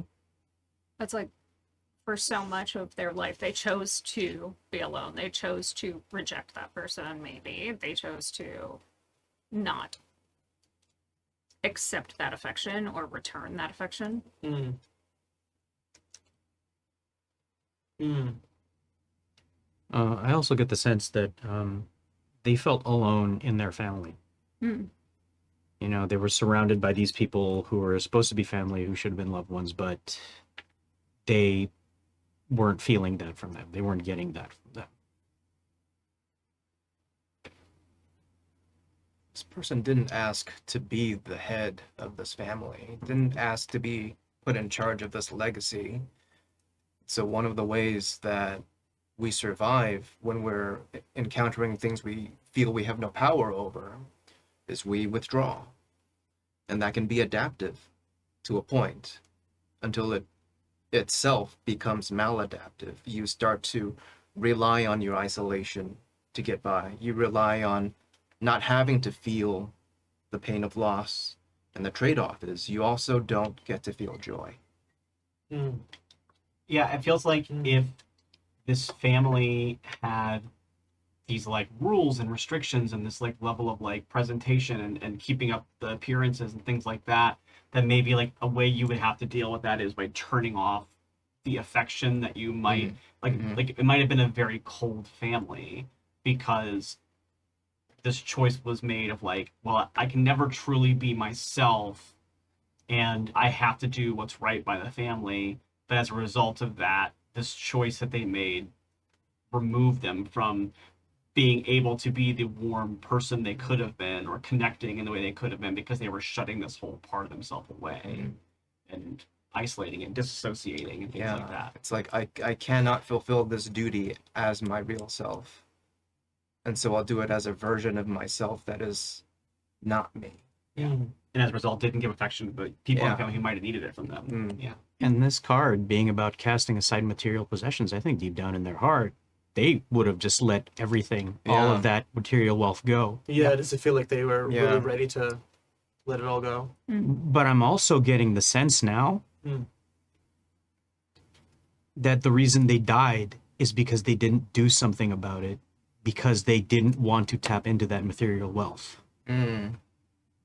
Oh, interesting. Wait, Jade, speak a bit. I think more they about were that. ill, Yeah. Okay. and they could have done something about it if they had Yeah. tapped into the family fortune, and they didn't. Yeah. It's like a cognitive dissonance of like, if I'm using this wealth that I've worked so hard to protect and take care of and manage, and I've given up so much to do this, what would it say about those choices if I now dip into it and use it for myself? I'm accepting the thing that has hurt me so much. And it could even be that the wealth and the pressure to maintain that wealth as a stressor contributed to their death. Like if it's, you know, heart disease especially comes from stress. Yeah. And like yeah, hypertension. yeah. Mm-hmm.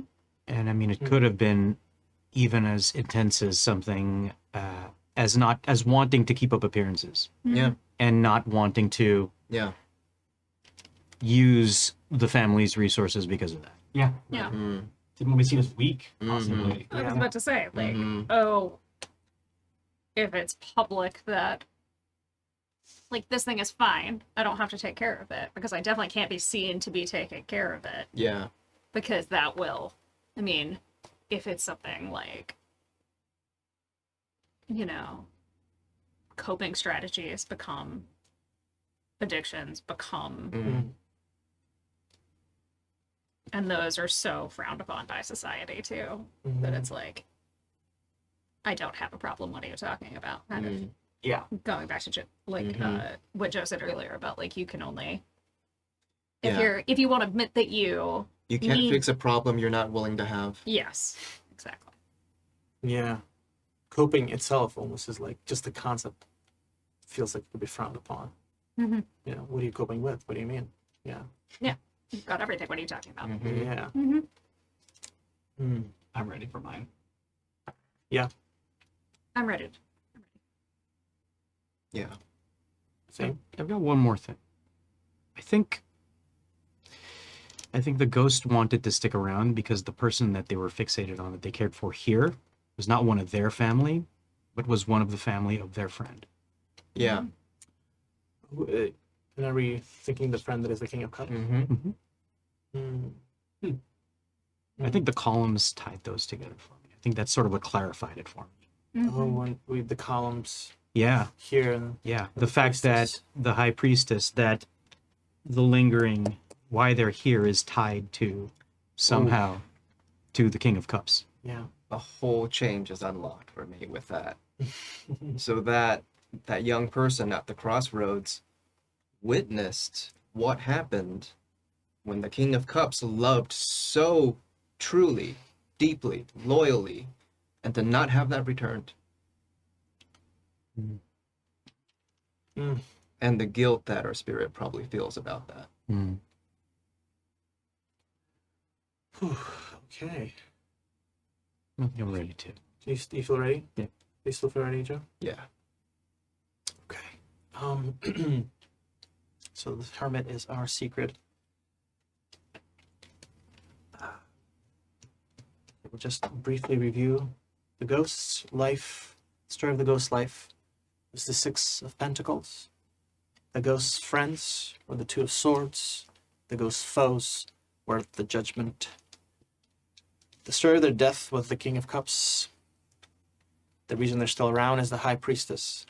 And their secret is the Hermit.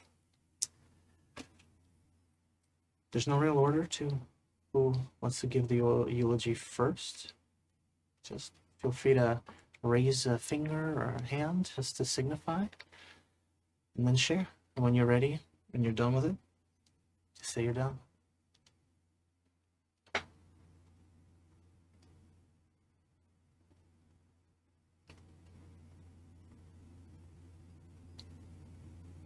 In life, they had so many opportunities. But with those opportunities came as many, if not more, burdens. That instead of the freedom that maybe they expected, they found themselves forced to choose. I'm done.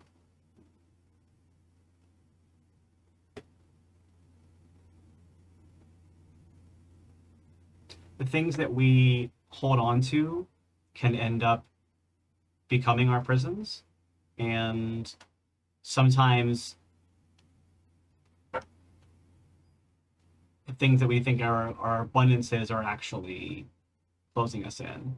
And in this case, I think this person, the spirit, has traded one abundance for another, has traded the wealth of their life for this need to fix and set right and stress over the living after they're gone. And I think that they will find the most peace in letting go.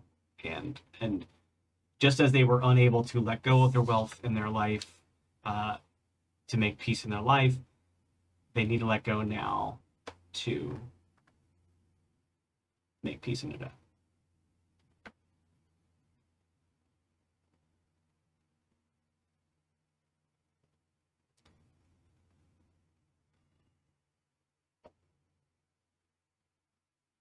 Spirit, can you join me at camera 1? I just want to get really intimate real quick. You were put in such an impossible situation that sometimes there is no right answer. And I imagine you've agonized over that. Was it the right thing to try to protect your family, hold everything together for everyone else, even if it meant never being able to feel or return love? Was it worth the cost of driving away the one person who truly knew and loved you so that you could protect the well-being of others who frankly didn't see you? There's no right answer to that, I'm sorry. But what I can tell you is that you were always worthy. You didn't need someone else to show you that. And someone is still waiting to show that back to you if you're willing to forgive yourself. If you're willing to let that go. If you're willing to trust that love sometimes finds meaning through pain and suffering. Are you willing to let that meaning take shape and create a better future for you? And are you willing to trust that love will find a way to help the person you still care about in this world? That through the pain and through the reflection that they have to fight so hard to earn, eventually they'll reach the same point that you did? That it's worth it? That you should say yes when you can, while you can. I hope this helps you find your way to the next place. And that's it.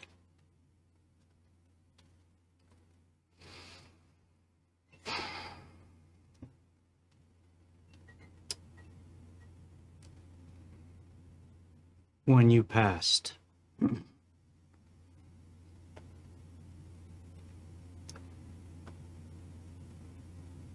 the person that you loved the most was right there with you. And you were afraid for yourself, but you were not afraid for them. Because you felt they were strong. And they stood by you. And we all have our moments of weakness. And at the times that we are our weakest, that is when it is most critical for us to see who the strongest around us are. Who those are who are willing to help us out, lift us up. You've got somebody like that waiting for you now. I know you're worried. I know that there is someone very important to you who is here, who is trying to find their way. But if you have any faith in that one person that is waiting for you, have faith that the living can be as strong as they can. Put yourself to rest. Let yourself be happy.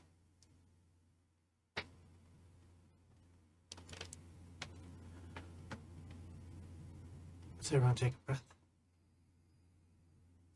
Breathe out. And please join me in a song as we close out this ritual and send the ghosts on.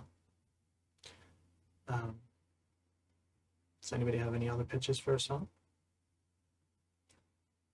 Okay, well, I'll start it off. Join in when you remember.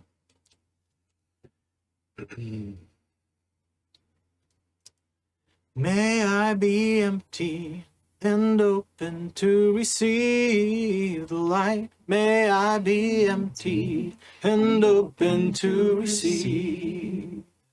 May I be full and open to receive the light. May I be full and open to receive. May I be empty and open to receive the light. May I be empty and open to receive.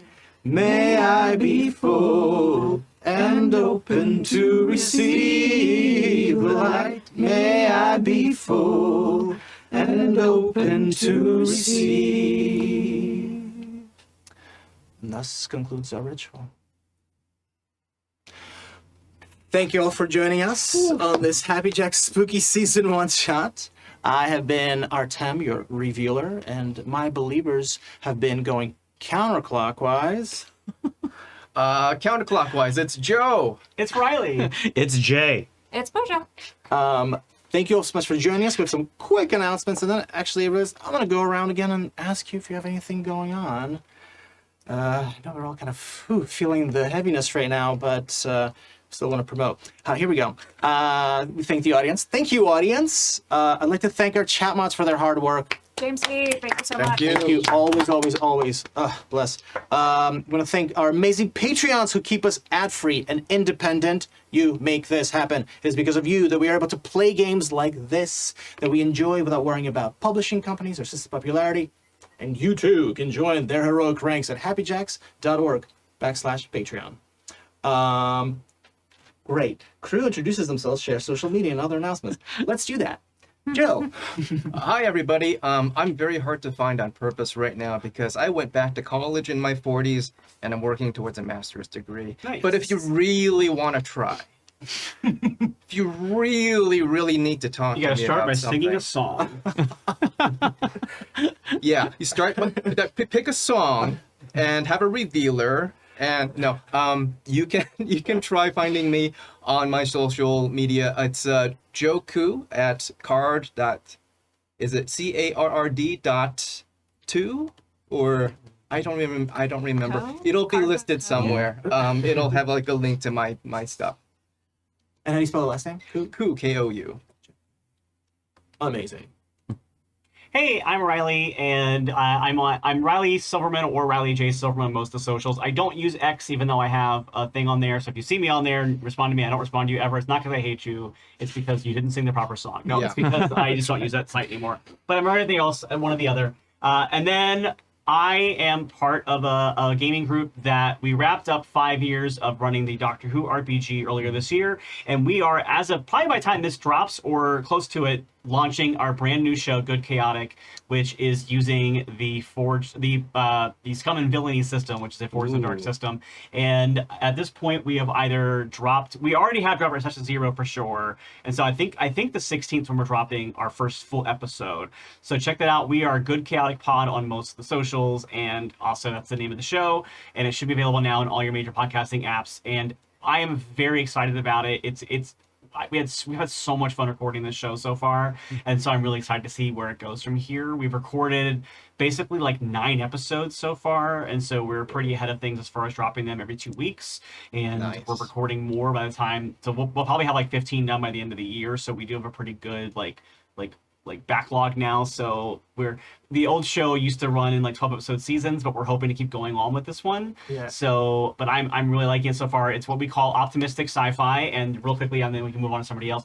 The premise of the show is that we are a band of renegade, of like a motley crew of somewhat space gambling people. We live on a space station that exists at the absolute end of time. It is the heat death of the universe. There is one star that is being kept alive through the feats of every scientific mind that still exists in the universe. Whoa. And the idea is like, when there's no more light in the sky, look to the lighthouse. That's kind of the idea behind it. And our team are time traveling bandits who travel through time to find the things that we need to keep the lighthouse going and to make the universe a brighter place. And that's kind of the idea behind it. So it's very fun. And I'm playing a scoundrel cat girl Nice. who's very fun to play. So, Awesome. Amazing. Very Oh, cool. I love the enthusiasm. This is incredible. Also, I love the lore that both Joe and Riley can be summoned through song. oh yeah, mine are show tunes. Just Okay, for the good. record. Yeah, Yeah. Fantastic. or lesbian pop rock. Same for me, oddly. Yeah. Hi, everybody. I'm Jay, and you can find me at Transplant Asian on Instagram and at JAfrica pretty much everywhere else. Let's see. My most recent thing, I released a D&D adventure called Encounters in Stormwreck Isle. It is a sequel to the starter set adventure Dragons of Stormwreck Isle for D&D. And it's part of the Next Adventure Game Jam, which was a game jam for folks to write sequels, like direct sequels to starter kits.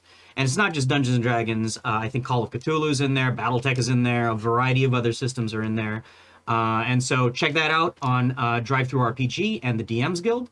I have about 4 other adventures. Well, I'm writing one, laying out the rest of them, and doing art for the rest of them. 4 other adventures that'll be releasing in maybe a couple of weeks, just in time for Dia de los Muertos for reasons. Those are also going to be D&D adventures found at the DMs Guild. And you can see me regularly here at Happy Jack's RPG Network Monday nights, Monday here in the United States. Monday nights here in the United States, with Outrunners, a Starscape actual play. We're beginning to having a lot of fun just going and doing spacey things with a motley crew of aliens. I'm like the only human among a crew of aliens. It's been a blast. It's been great. That's But yeah, we're wrapping up. We've got maybe another 2 or 3 episodes if I'm Wow. remembering correctly, and so we're wrapping that campaign up. Looking forward to that. But also